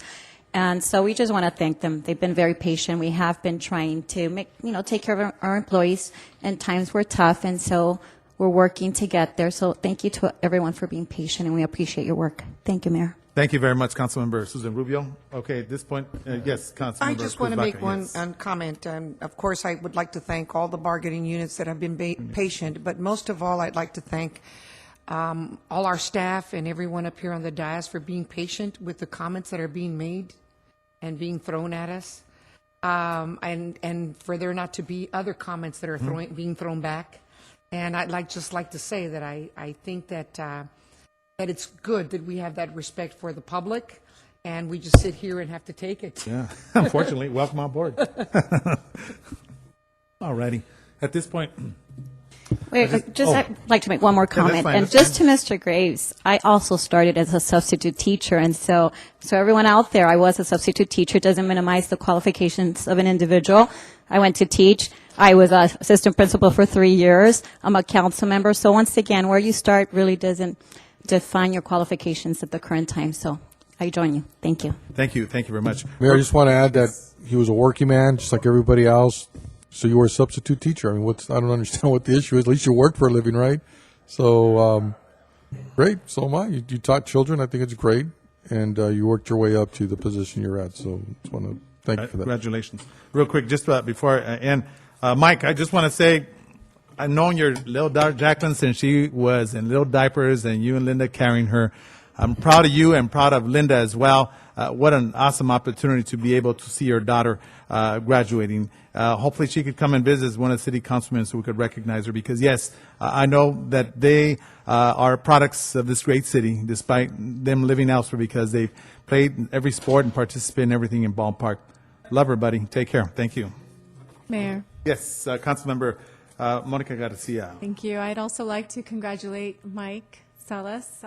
Please send our best to your daughter on that very special day. We're so proud of her, and so glad that in many ways she was a product of Baldwin Park, participating in our programs. And thank you for getting up and talking so positively about the programs and the experience here in Baldwin Park, because I really do think that that is not a unique experience. It's actually a shared experience. Many of our youth have had very positive experiences, with our Rec and Park programs and being part of this community. So I want to thank you for sharing that. And I also want to acknowledge, I was looking around the room and I saw that we have some visitors here. We have from the Upper San Gabriel Valley Water District, Ed Chavez. All right, Chavez. We have Valley County Water District Board Member Paul Hernandez. Oh, he's here. Housing Commissioner Magda Torellas, and Planning Commissioner Edwin Borges. And did we miss anybody? No, okay. Okay, so yes, so we want to thank you for being here tonight as well. Alrighty. Okay, thank you very much. All right, this one we're going to go into the consent calendar. So we have items 1 through 9. Council members wishing to pull any items? Sure. Mayor, I'd Yes. like to pull number 6 for further review. Alrighty. Mayor, I'd like to pull number 5 and 9, please. 5 and 9, okay. I'd like to pull 4. 4, I'd like to pull item 8. item 8. And I will not pull any items. All right, so at Well, this can you point. clarify all the items that were pulled, please? Sure, the items that have been pulled, item 4, 5, 6, 8, and 9. So at this point, I will move from consent calendars with the exception of the numbers I just read. Second. Any objections? Seeing none, so move. Okay, the first one requested by Councilmember Susan Rubio, the approval of an agreement with the Christian Amusement for Carnival Services. Councilmember Susan Rubio. Just real quickly, I want to clarify because oftentimes I have residents saying to me that we're spending so much money on these carnival services. And so I just want to clarify that there is no impact to the there is no impact to the general fund. And in fact, it probably will generate like $12,000. And so there is no impact. So I just wanted to put it out there because every year residents have concern. Thank you, Mayor. All right, thank you very much, Councilmember. At this point, item 5 requested by Councilmember Monica Garcia, agreement for Chief of Police. Thank you, Mayor. You know, I've been looking at this item and going back and forth, and I feel that at this point in time, the best thing for me to do would be just to abstain. I've expressed that, you know, with this particular position, there's an increase, and you know, I'm basing my decision on what is equitable. And when we have the conversations with, you know, others on the executive team and others in the bargaining process, then I would certainly, you know, want to discuss any increases. But I just want to be mindful that, you know, we're not giving an increase to one position and not to others. And this is in no way negative against Mike Taylor because I think that you're a good person and you're doing a good job here in the city. So at this point, I'm just going to abstain from this item. All right. Okay, real quick, let me just go to item 4. Go ahead. You want to make a motion to approve item number 4, approve of agreement? Oh, yes, I'm sorry. All right. Yes. So I'll the make the motion is motion. there a second? Second. Second. Any objections? Seeing none, so move. And just to clarify, that was the amusement park, Yes. carnival services. That is Thank correct. you. Yes. All right. Next, agreement. I would object to item 7. Item which one? Or item 5. Okay, well, hold on. Agreement for Chief of Police. So at this point, well, is there a motion? Is there there's one abstention. So at this point, is there agreement for Chief of Police contract? Is there a motion? To approve. What is, This is to approve the current contract. what is your, Okay, I'm not hearing a motion. what is your position, Okay. Ricardo? I'd like to, Well, I would suggest an increase, Mike Taylor's qualification. They can't hear you. All right. I just think if you look at the salaries of other cities, I mean, he's way underpaid against other cities that are out there, and the fact that the officers below him, if you start to give them increase, they're going to at some point make real quickly, more money than the chief of police. I mean, there has to be a break in that area. I mean, I would say 180 would be a reasonable fee, only because other cities are like up at 200,000 for their chief of police. That would be my recommendation. I mean, I'd say go back and negotiate with them. Okay. I would like, oh, I'm sorry, go ahead. Go ahead. Well, I just want to clarify because it gets confusing when, it goes back and forth. So just for clarification purposes, so Councilmember Monica Garcia is going to abstain. Yes. She wants it to remain the same. Councilmember wants it to increase, Councilmember Ricardo Pacheco, and I make the motion to leave as is. Okay, all right. So there's a motion to leave as is the current contract. Is there a second? I second. All right, so at this point, there is an abstention. Councilman Ricardo Pacheco, what did you? I would object. Yeah. Okay, objections. At this point, Madam City Clerk, roll call. Okay, so this is to approve the current agreement for the Chief of Police, as had been discussed, which is $165,000 per year. All righty. Go ahead, Madam. Yes, it is. To And it was just seconded leave as by is. Councilmember Yes. Cruz. So this is a motion to approve the contract as is. Susan's first, okay. Councilmember Susan Rubio, Yes. Councilmember Cruz Baca, Yes. Councilmember Monica Garcia, I'm going to abstain. Mayor Pro Tem Ricardo Pacheco, I'd vote no. Mayor Manuel Lozano. Yes. Okay, the motion passes, the contract as is. The vote is 3-4, and then we have one abstention, and then a one no vote. All righty. Okay, so at this point, we're going to go on to the next item, which is the item number 6, which is the authorization to purchase a replacement street sweeper, and that's requested by Councilmember Ricardo Pacheco. No, I think I did. Oh, you did? Okay. All right. Sorry about that. that's all right. All right, And Cruz I- Baca. Sorry about that, I would Councilmember. like to pull this to further review because I'm still looking and speaking with Mr. Wall about options that we have. All right. I know that it's an ongoing issue, but I would like to pull it for further review to another All right. council I'll meeting. second that. There's a motion second. Any objections? Seeing none, so move. It will be moved over. All right.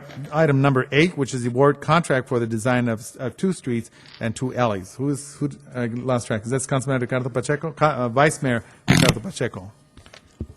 You know, Mayor, I also like to look at item, well, I guess it got pulled, Which one? but item 7 also. Okay. All right. Then let's go ahead with 8, and then we'll go back up. Okay, I'll pull 8. We'll go back to 8. I'd just like to pull it for further review at the next council meeting. I just have some questions on that one. Number 8? Yes. Okay. All right. So that's your motion? That's my motion. I'll second. Any objections?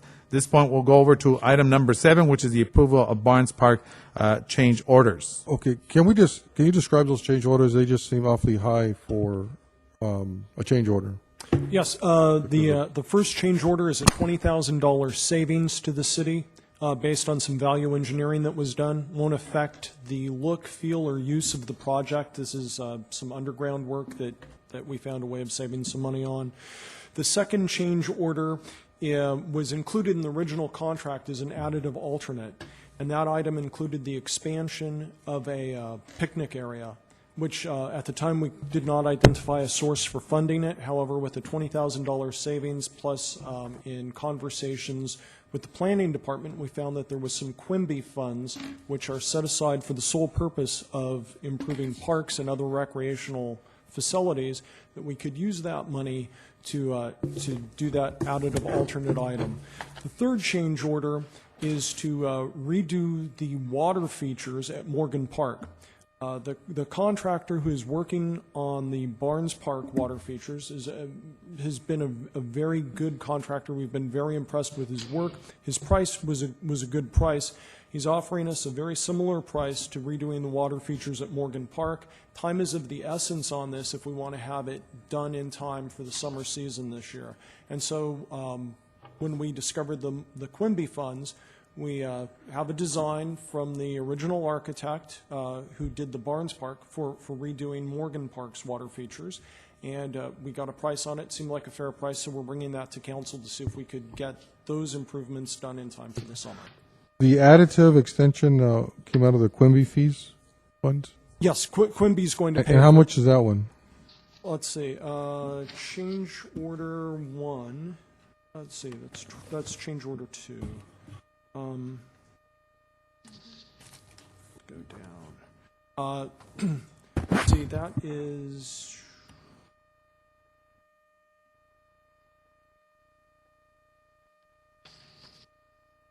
That is $183,980.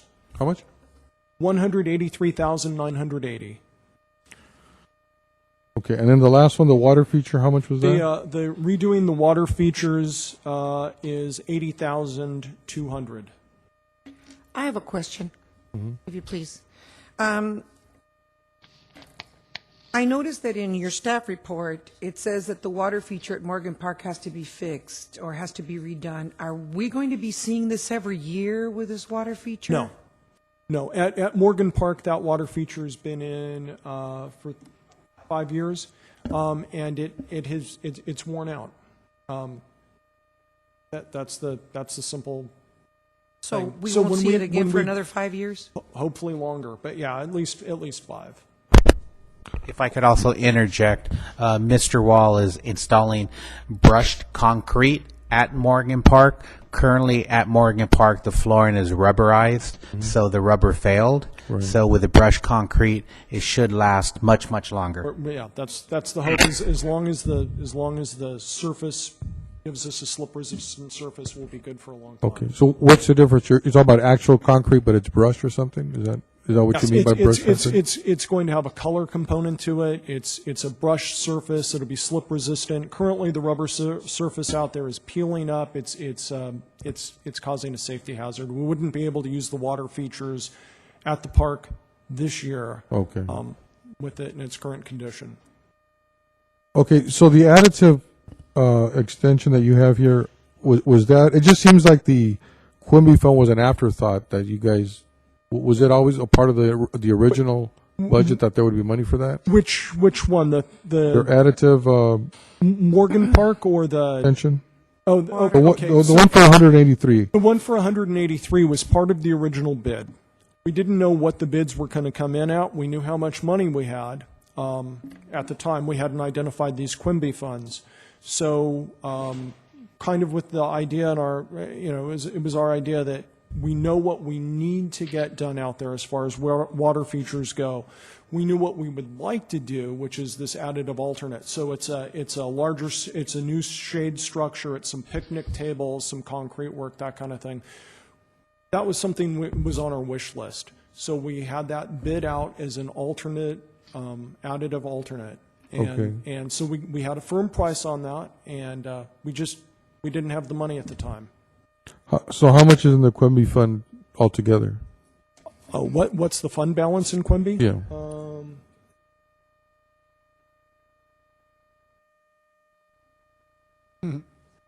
Okay, then that's fine, about $750,000. Then if you take minus the 183. Yeah. So roughly $500,000 left in that kitty. Okay. I have Okay, one thank more you. question. I'm sorry, I have one more Oh, question. no, go ahead.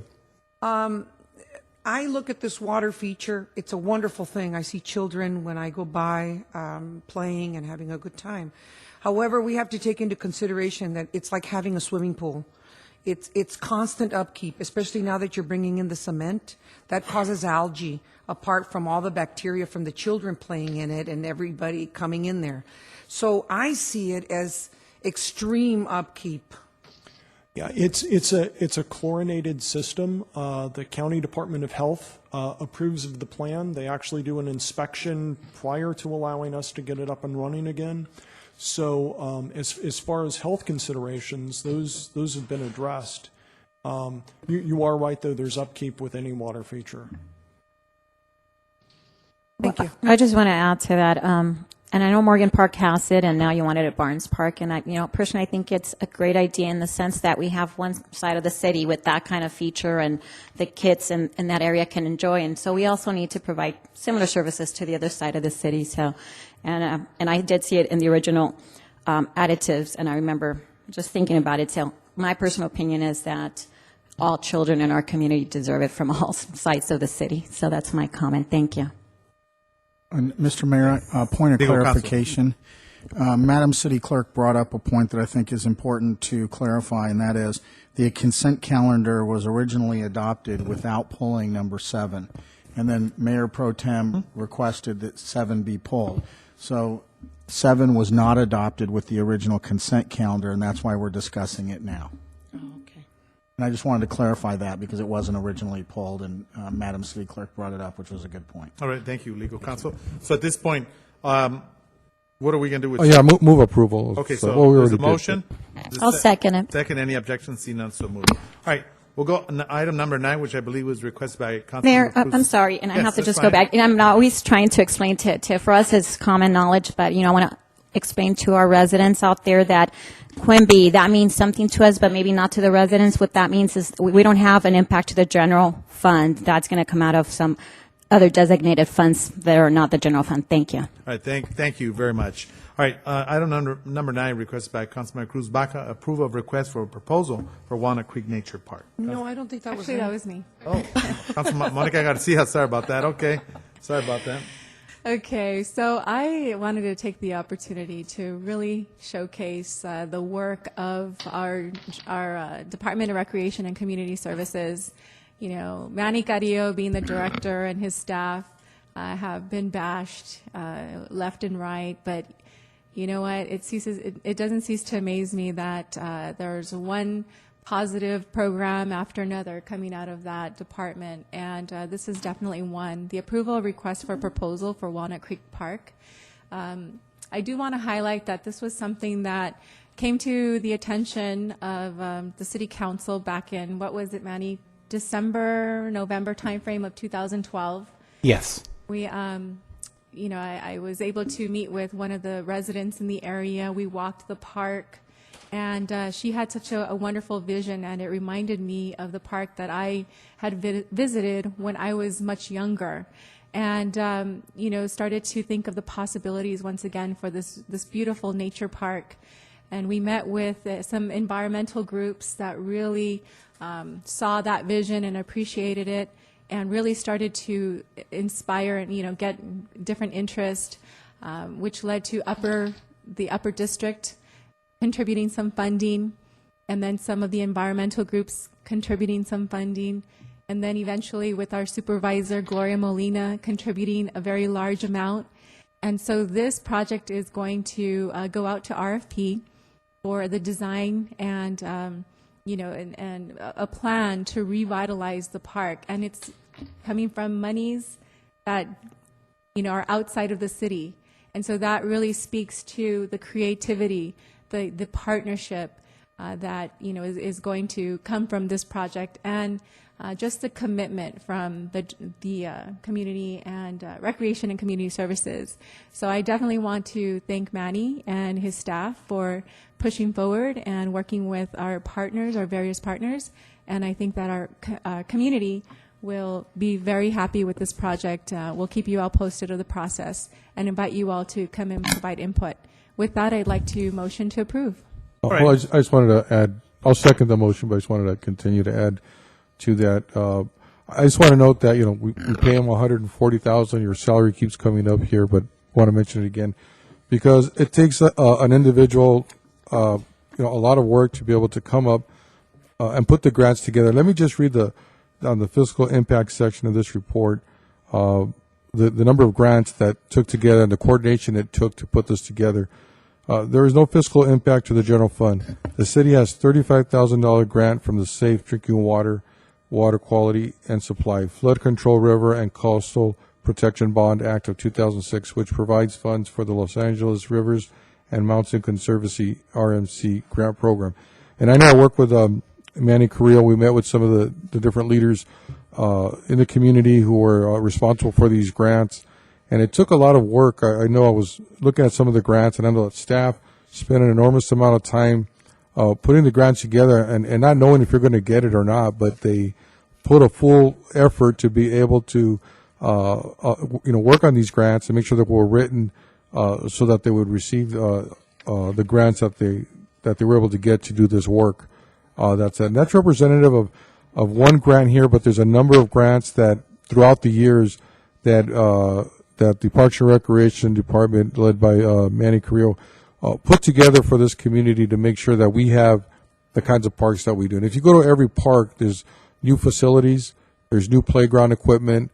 These parks are a lot better in the last few years. Since I started on council, they continue to find the kind of grants that if it wasn't for them, we wouldn't have these types of playgrounds for our children. We wouldn't have the types of family service buildings that we have out there today, and have a lot of our activities that we have out there. So just want to thank the Parks and Rec Department for doing an outstanding job, and continue your hard work to move these projects forward. So thank you. All right, thank you very much. I'd also, excuse me, Mayor, I'd also like to thank residents like Mr. John Rios that gets up here and brings to us to the attention, what needs to be either fixed or needs to be refurbished or whatever. And for citizens like Mr. Rios, I thank him very much for coming here, because that is a beautiful park. All righty, thank you. At this point, can we entertain a motion? Yes, I moved. Okay, there's move, seconded by Vice Mayor Ricardo Pacheco. Any objections? See none, so move. At this point, we're going to go over to the public hearing regarding the fiscal year 2014-2015 annual action plan and the citizens participation plan. So at this point, thank you, Susie Morales. Good evening, Mayor and council members. Tonight's hearing is the second of two public hearings required by HUD for the CDBG and Home Annual Plan for fiscal year 14-15 and the projects and funding identified in the plan. Projects include capital improvement projects, planning and admin, public service, and housing programs. As you may recall, the first public hearing was held on March 5th, at which time the City Council allocated the maximum 50% of the total CDBG allocation, which was at that time estimated at $150,609 to various public service programs.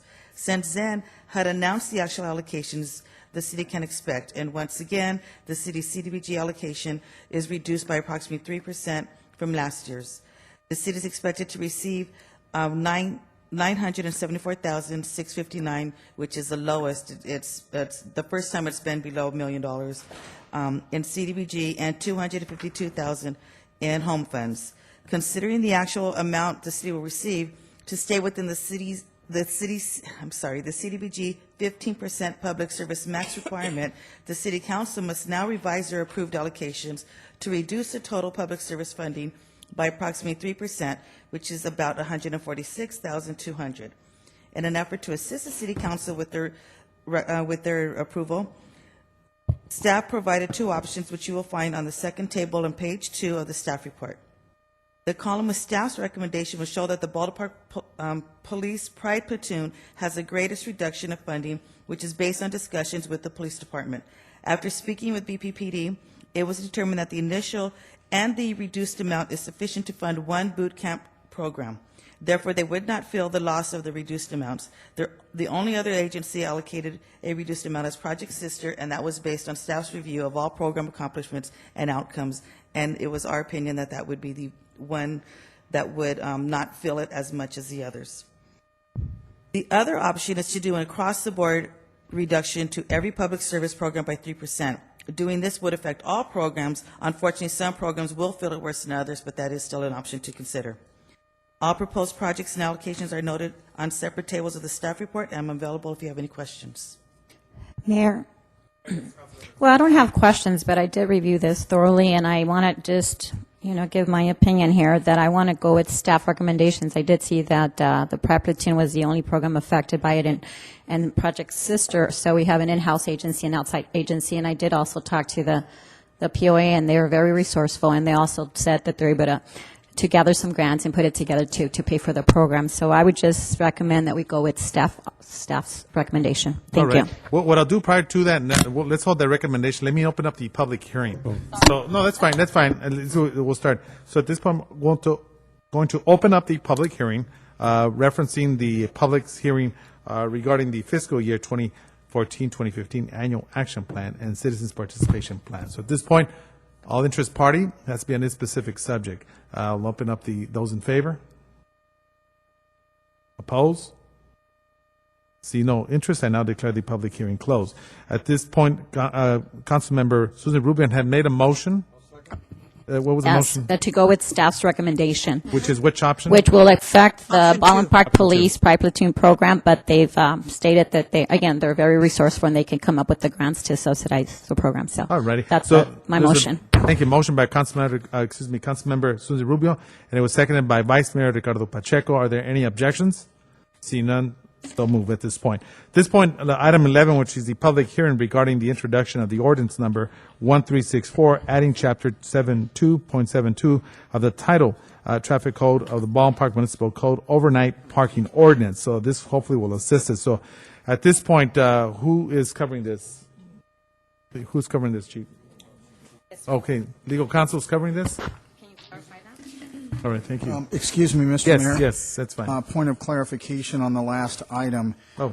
I believe that Councilmember Rubio had made a motion to approve option 1, approve staff's revisions for funding to the public Not service two. program, not 2. All right, okay, so let's go ahead. The motion is for option number 1. That's been corrected. There was a motion by Councilmember Susan Rubio.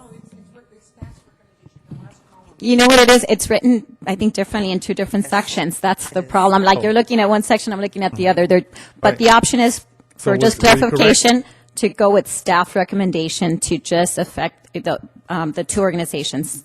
And on the second page, it says option 2, although the first section says option All 1. right, so we'll go. Are we clear? All right, so are we clear on that? So we'll go ahead and adopt both of the separate motions here. So at this point, it was seconded by Vice Mayor Ricardo Pacheco. So at this point, we'll move. All right, so are we clear, or do we need to? Yes. Okay, so it's option 2, as was stated, okay. Option 2. All righty, thank you.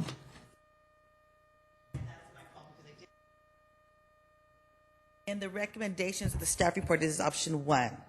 Okay. So don't look at the table in the staff report, look at the recommendation part in the staff report. Okay, so that's the one. So it is So option option 1, 1. staff's Okay, recommendation. so it's option 1? I'm sorry, thank you. All right, okay, all right, thank you very much. So again, we'll go back to the motion by Councilmember Susan Rubio, seconded by Vice Mayor Ricardo Pacheco. So we're clear, am I correct? All right, all right. Are we? Okay, all right, that's fine. All right, so at this point, item number 11, which is the public hearing. So we're going to have, this is an ordinance, and legal counsel, are you handling this particular one? I am. No, item number 11, before I open up the public hearing. So this, just to let the general public know, this is the summary.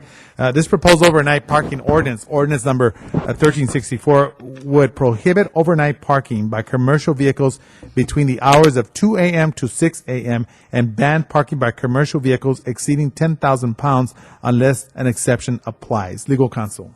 Thank you, Mr. Mayor. This, as you mentioned, is an overnight parking ordinance designed to prohibit commercial vehicles from parking in the city in the hours of 2 a.m. to 6 a.m. There's no fiscal impact, Mr. Mayor and members of the council, other than some small costs of updating street signs or other regulations around the city. The recommendation is that the city council adopt the overnight parking ordinance regulating overnight parking by commercial vehicles by waiving the reading and introducing the ordinance by title only. The title is an ordinance of the City Council of the City of Baldwin Park adopting Chapter 72.72 of the Title 7 Traffic Code of the Baldwin Park Municipal Code. And this item has been reviewed by the City Attorney's Office. All right, so at this point, I will open up the public hearing. So anyone wishing to speak, at this point, I'll take those that support. And then once we're finished with those that support the overnight parking of these commercial vehicles, then I'll take those that oppose. Yes, Mr. Luna. Hello, everyone. Yes, sir. Hello. I have, let me ask a question, and maybe somebody can answer it for me. But on this commercial vehicles, I agree 100%. It shouldn't be allowed at all. We have a guy over by the 7-Eleven that parks his 18-wheeler there. We have, my biggest question is, we have all these people collect, not garbage, but recycled material, and they park all their vehicles out on the street. Their pickups, I don't know what else you want to call them, but these vehicles look very bad for the city. I understand these people want to make a living, and I give them 100%. But I think if they want to park those vehicles on our public streets, they should park them in their driveway and not on public streets. People drive around this city looking for a home, and the first thing they see is these trucks parked all over their neighborhood. They say, well, I don't want to live here. So as far as a commercial, these aren't commercial vehicles. That's why I think somebody up here should be able to address me how we can get that corrected. If they park them on the street, they should be totally covered up so we can't see what they're containing. Because these people park everywhere, and it makes our city look bad. I know that I complain a lot, but what draws people to want to live in this city is when you get off a freeway or get off a ramp or you're going through visiting people and they say, hey, this neighborhood looks pretty good. That's what we want people to say. We don't want people to say, look at all these junk trucks and these 18-wheelers parked all over the place. Sure. I understand that these people want to make a living, but they're doing it at our expense, parking all over the place. As far as the ordinance for commercial vehicles, I think that should be strictly enforced. They park anywhere they can, and I understand why, but I think these big 18-wheelers, trailers, and so on, especially these people that collect scrap iron and all that, I don't think it would look pretty good if they parked around City Hall, especially the day that we come down to these meetings. It wouldn't look very nice. I don't think it should look nice in our neighborhoods. I know these people are trying to make a living and so on. But I have to agree with you on this enforcement on commercial vehicles. They're awful big, bulky, and they take up a lot of room. Thank you. All right, thank you very much, Mr. Luna. Moving on, anyone else wishing to speak? And this is in favor to the actual ordinance. Okay, Mr. Tuttle?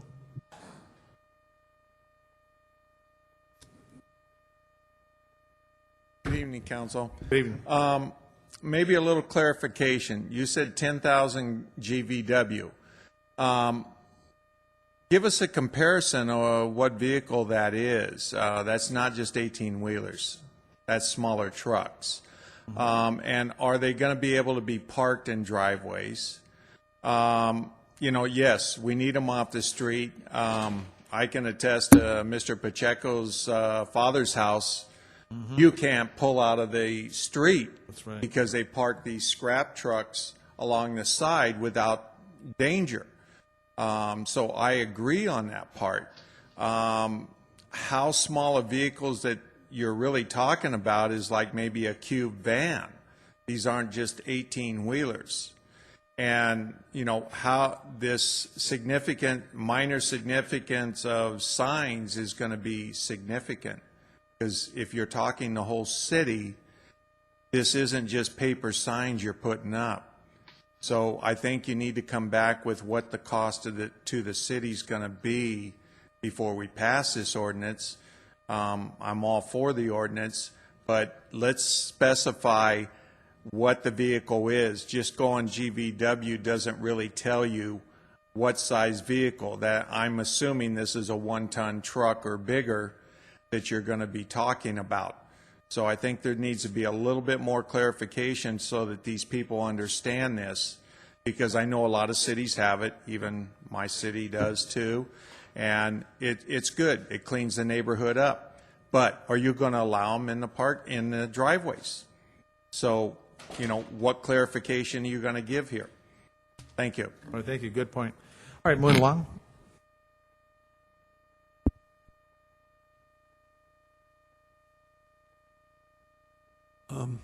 You include moving vehicles in this as well? Because sometimes they will park on the street when they have to move out the day, big U-Hauls, things like that.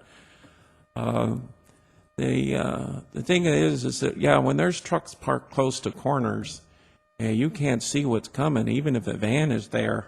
Doesn't matter whether it's 1 ton or if it's 18-wheeler. They shouldn't be allowed to park near the corners at all. As for the trucks, doesn't Walmart allow them to park in their parking lot down here? They did for a while, the big trucks. I mean, they have to have somewhere to park. If they're telling these truckers to get off the road, if they're tired, they have to park somewhere. But there should be a place for them. There's no truck stops up this way.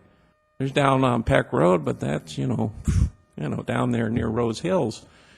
But there's no truck stops up here that I know of. There has to be a place for them to park. If you're telling them to get off the road when they're tired, they have to park somewhere. Because they keep driving, then what happens? They fall asleep like they do over there in Pasadena going through that tunnel. And, forget it. Traffic for the rest of the day. I'm opposed to that part of it. But as for these junk haulers and that, they should keep those things on their driveway if they have to haul junk and other things. Some of these people are going through the recycle bins, the very thing they're not supposed to be doing. Doesn't do any good to separate trash if somebody's going to steal it all and it's not going to get to the place where it's supposed to go anyway. So, but as far as parking these things on the street and creating blind spots for people pulling out of their own driveway, you can't see past these things. They should be on their driveway. No, big rigs shouldn't be parked in neighborhoods. Whether they're hooked up to a trailer or not, they shouldn't be there. The truck should be in a certain place. You should designate a place. I know there used to be one truck place over there near where Lozano Way is, where those houses are. They used to park trucks in there, and used to park them over there near Los Angeles Street, on that corner up there that's vacant now. To have a place for them to park where they're not creating any hazard. Maybe you work something out with Irwindale and they can park out on Los Angeles Street in the dead of night when there's no traffic there. They can't park there either. There's a sign there saying they can't park. That's in Irwindale. They don't allow them to park between, midnight, 6 in the morning. So where are these guys supposed to be? Where are they supposed to park? Stop on the damn freeway? Because no cities want them to park in the city. They got to have a place to stop. If there's no truck stop, they have to stop somewhere. Now, I think by limiting them, your cities are exposing themselves to wrecks on the freeway and other things. I just don't. There's ways to do things and make it fair for everybody. But I know you don't want these trucks around residents. I wouldn't want one of those things parked in front of my house either. But there has to be a place for them. A lot of streets don't even allow that kind of weight anyway. They're only limited to 6,000 pounds. So, and of course, some places allow 15,000, which I don't think the streets can take that kind of weight.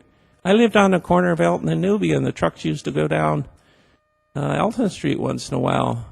That street can't take that kind of weight. But, they have to turn around. There's no room to do that up there. But there has to be some common ground so they can park somewhere where they're not. I'm talking about the 18-wheelers, because when you cite these people, who ends up paying for it? We all end up paying some way. Somebody's got to pay those fines. You fine them $900 for parking because they're tired. They're going to pass that along. So we end up paying more for stuff. There has to be a way to, I know you probably already decided, but there has to be a place to park them. Maybe they can park at Home Depot or they can park down at Walmart. Just the big rigs, the 18-wheelers. The trucks and these junk haulers need to park that junk on their driveway out of sight, time's up, preferably. Thomas. Oh, is there a time limit? Oh. All right, thank you. Appreciate that. Okay. All right, moving along. Yes. Good evening, Mr. Pacheco.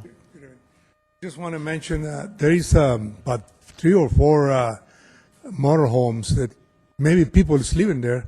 Being parked, I've seen them park all the time behind Walmart. Oh, that's right. And big rigs too. It's a lot of them all the time in there. I don't know what you're gonna do. Maybe they don't bother anybody, but they are there. Mm-hmm. Thank you. Thank you very much. Appreciate that. Thank you. Good evening.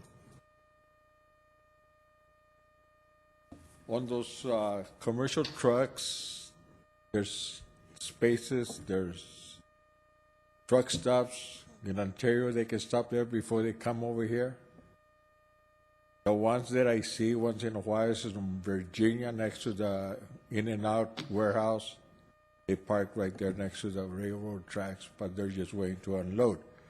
But on the junk trucks, they shouldn't be allowed to be parked in the driveway. It looks bad. It looks bad. We probably, in my street, that block, I have 5 trucks right there. They park every night. Looks bad. It looks bad. The neighborhood looks bad. That's something that the neighborhood has been asking me to bring it up to you guys, and we got to do something about that. But down Baldwin Park Boulevard, past the library, bunch of trucks like that. It looks bad. It looks bad for the city. There's a lot of places like the U-Reynolds over there on Garvey. They have a lot right there where a lot of trucks go in there and they park in there. Shouldn't be out in the street for the public to see it. Thank you. All right, thank you very much. At this point, seeing no further interest in the public hearing, I will now declare it closed. At this point, council members have any questions? I just have a couple of questions. One. Sorry about that, Vice Mayor. Thank you, Chief, for reminding me. Now I'll take those that oppose. Anyone else? Anyone wishing to speak? Opposing the ordinance? Okay, see no interest. I now declare the public hearing closed. Vice Mayor Ricardo Pacheco. Yes, sir. Just a couple of questions for staff Okay, I'm referring to the staff report under the background and also the ordinance itself. Can we do different hours than 2 a.m. to 6 a.m. or can we put it at 6 p.m. to 6 a.m.? I mean, does the Highway Patrol have a standard for time? Mr. Mayor Pro Tem, I'll look into that for you. I believe there are some restrictions, and I don't know if 6 p.m. Is permitted, but I will look into that for you and bring it back in this when we do the second reading. Okay. And What about, residential streets? I mean, are we going to put these signs, this is for the whole city, so that if these commercial vehicles, can't park on the major streets, they'll start going into the residential areas, or does this cover the whole city? Mr. Mayor Pro Tem, it does cover the whole city. Okay. The commercial vehicles, is it just identified by weight, or are there other factors that we say it's a commercial vehicle? That's correct. It's only identified by weight in the ordinance. Oh, okay. Okay, so this is like, what, a pickup, I guess, or? A little bit more than a pickup, Mr. Little Mayor. Mr. Mayor Pro Tem. Okay. All right, then. Okay. Thank you. All right. Thank you. I guess, Just, okay. were there more questions? Or, well, Yeah, I just, wait, move to approval, right? yeah, let me just say real quick, this is probably one of the best ordinances that's probably long overdue. Because what happens, you get a lot of individuals that park their vehicles here because of word's out in Ball Park, nothing happens. So it doesn't occur in Almani, Covina, or West Covina. So it's about time. And yes, Mr. Pacheco, I agree with you. Go through Walmart and you got a whole row of all kinds of vehicles there. Certainly you're concerned about them.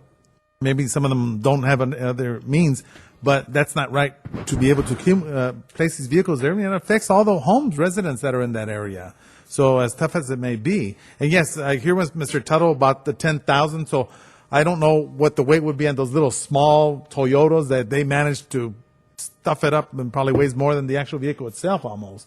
So I think this ordinance is going to serve its purpose. So at this point, anyone want to, yes? Well, I just want to make a comment, and I'm kind of, I wish we knew what the size was, because they also Yes. advertise, which really bothers me. If you pass by Baldwin Park Boulevard, I mean, they have like handwritten letters on their trucks, and it just doesn't look good in our city. So I wish we had clarification. And I don't know if you guys know what I'm talking about, the hauling service, the truck on, Yes. what is it, a Puente, I think it is? And it just, it's in front of someone's house, and they just park there all the time. I can't remember a time that I passed by there that's not parked in front of their home. And if that were my house, I just, I don't know what I would do. So let's see if we can clarify the size.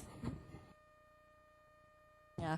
So we have to figure out that advertising process. We can't just let them park everywhere with their big signs. It's just, again, as a resident and homeowner, I wouldn't like something like that in front of my house. I think that residents deserve better. Thank you, Mayor. All right, thank you very much. Yes, I just Councilman have- Cruz Baca. I would like some clarification, Mr. Tafoya, not only for the advertising, but also the size of the vehicle. I know it says 10,000 pounds, but also, can those residents park in the driveway? And is that even going to do us any good if it's still an eyesore in the community? If it's somebody that's hauling trash or whatever, they decide to pull into their driveway, it's still going to look bad. Yeah, that's right. Councilmember Baca, it does not cover the driveway. These are public streets that the ordinance covers, so your concern is a valid one. In regards to the clarification of the weight, I will do so. Thank you. Okay, so at this point, will this be brought back for modifications? Oh, the first reading, okay, all right. So at this point, it's well noted, and definitely that's something we need there. So at this point, we'll need a motion. I'll make a motion to approve. Okay, seconded by, it was motion by Vice Mayor Ricardo Pacheco, seconded by Councilman Cruz Baca. Any objections? If not, seeing none, so move. All righty. At this point, we're at the last. I'll be very short. My request for the quiet zone. We talked about this, and this has got to be a team effort, all of us together. There was a conversation that I had with Congresswoman Grace Napolitano's staff about looking into the quiet zone, meaning these trains as they pass by here, they honk that horn so loud. I mean, you could hear it throughout Baldwin Park. Even West Covina, who's called me on several occasions, stopped that horn. And I know that Pomona was successful, and legal counsel from your perspective as well, we'll probably have to get everyone together, is to see how we could apply what Pomona did. They have a quiet zone, so when that train goes by, gates come down, lights go up, and that's about it. So no horn is being heard. So we could follow up with that, Chief Executive, to make certain what meeting or how the Congresswoman could assist her, because she did tell me that she was active in assisting the one in Pomona. So we need that somehow, because that's just incredible. Sometimes you stop right by there, there's no one around there, traffic is clear, and that person is honking that horn all the way across. And it could be irritating as well.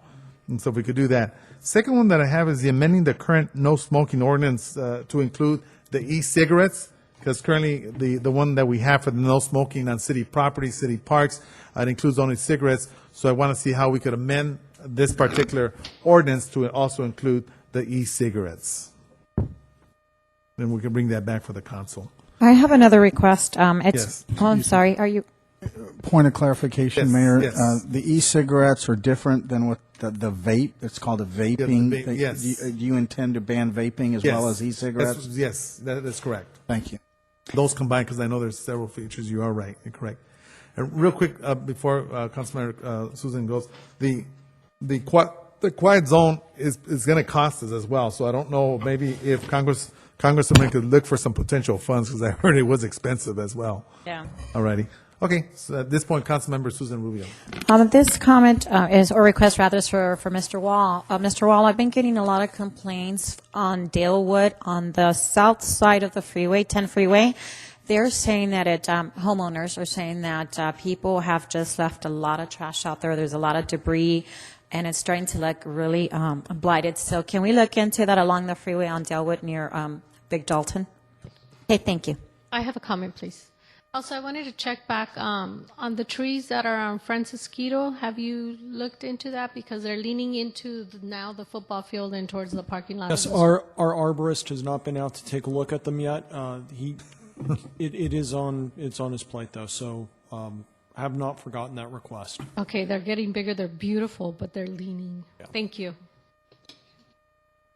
All right. Mayor, just have a couple of comments. Yes, Vice Mayor Ricardo Pacheco.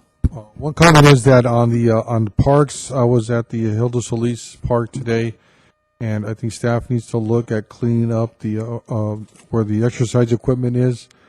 There's graffiti on the actual seats themselves, and some of the seats need replacement. There's also a board that we have there that explains how to exercise, and that is already worn out. So I would like staff to replace that and just keep it up. And I think when the equipment gets worn out, it's important that our staff gets out there and replace the seating, because it just begins to look deteriorated. And, that's not that old, some of that equipment. I know that there's abuse out there, but we need to make sure that those do work. Also, the water fountains, a lot of them don't work throughout the different parks. So we need to make sure that those continue to work. I don't know if you could buy just a number of extra seats and cushions to keep replacing them, or replace them periodically so they just don't get, old out there. Also, again, the freeway continues to be a problem. If we could look at that and work again closer with Caltrans. And also on code enforcement, there are several blighted properties that we need to look at, and I believe it's Center Street and I think along Center Street up there by Merced, where that corner meets. There's a number of blighted properties there that they're abandoned properties, a lot of overgrowth there. So I want to have staff take a look. That's at Center and Rockenbach, I believe. Right there at that T intersection, there's a house that has been abandoned for many years. So I don't know if we could do more code enforcement to clean that up and charge it to the property. I know there's ways of doing that to make sure that gets cleaned up. And then on the opposite end of that same, where it's Center and Rockenbach is, if you go down Rockenbach, on the right side, there's a home that is really not well maintained, in very poor condition, and people live there. But when you look at the homes around it, people upkeep their property, and then this one home sticks out like a sore thumb. So we'd like to see staff get over there and clean that up. And also, if on our budget, we could look at where we have city property, and on that same street on Center, the city has a property sort of at the end of Center where it meets Merced, and we have a chain link fence with some barbed wire on top. I think that we need to show an example to have something better. I mean, even if it's shrubs that we could put there to cover it, and we keep it maintained and put some gravel on front.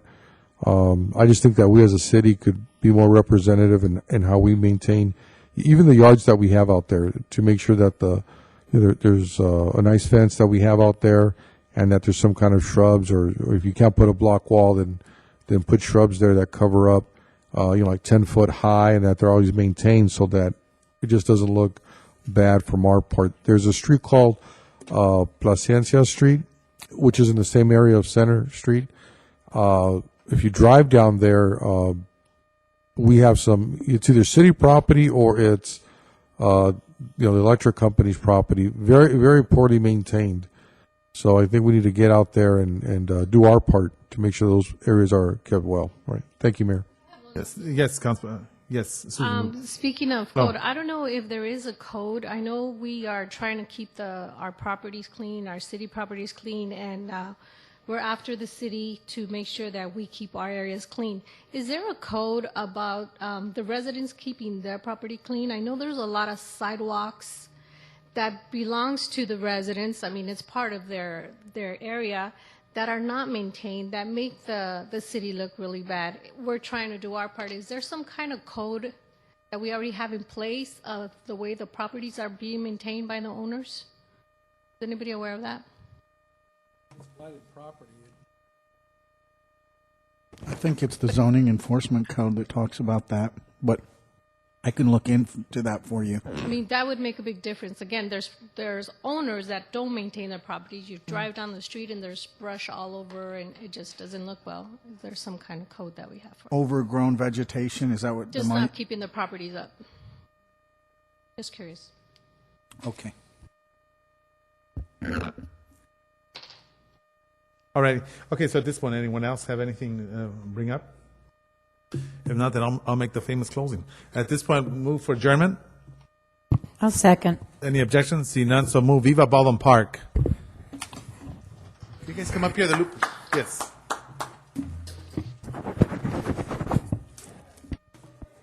That's right. All right, we're going to go into a closed session. Let's do that real quick. Should not take too long. You forgot to invite them to your All right, so at this point, we're not going to adjourn. Oh, no, that's for close. Yes, we're adjourning the city council meeting, and we're going to go into closed session.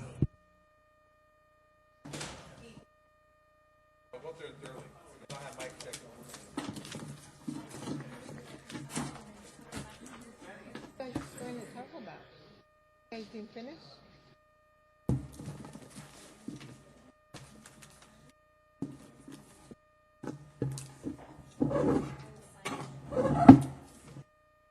Ruth. That's enough.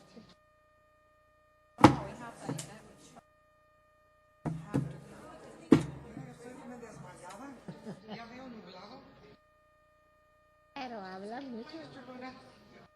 We have to go into a closed session, so. When you come off the stage, LA West? Yes. Okay. On your front. Okay. Crash? Yes. Crash was so bad. Pretty sure, because you get off the freeway. Yeah. Okay. It looks like a Right by Mr. Rios' house. Mr. Rios is right up there. Yes. 31 Fraser. on the north side. Oh, on the north side. Okay. Okay. All right. I'll let them know right now. Yes. Thank you. I'm just going to bring it up. Into a closed session.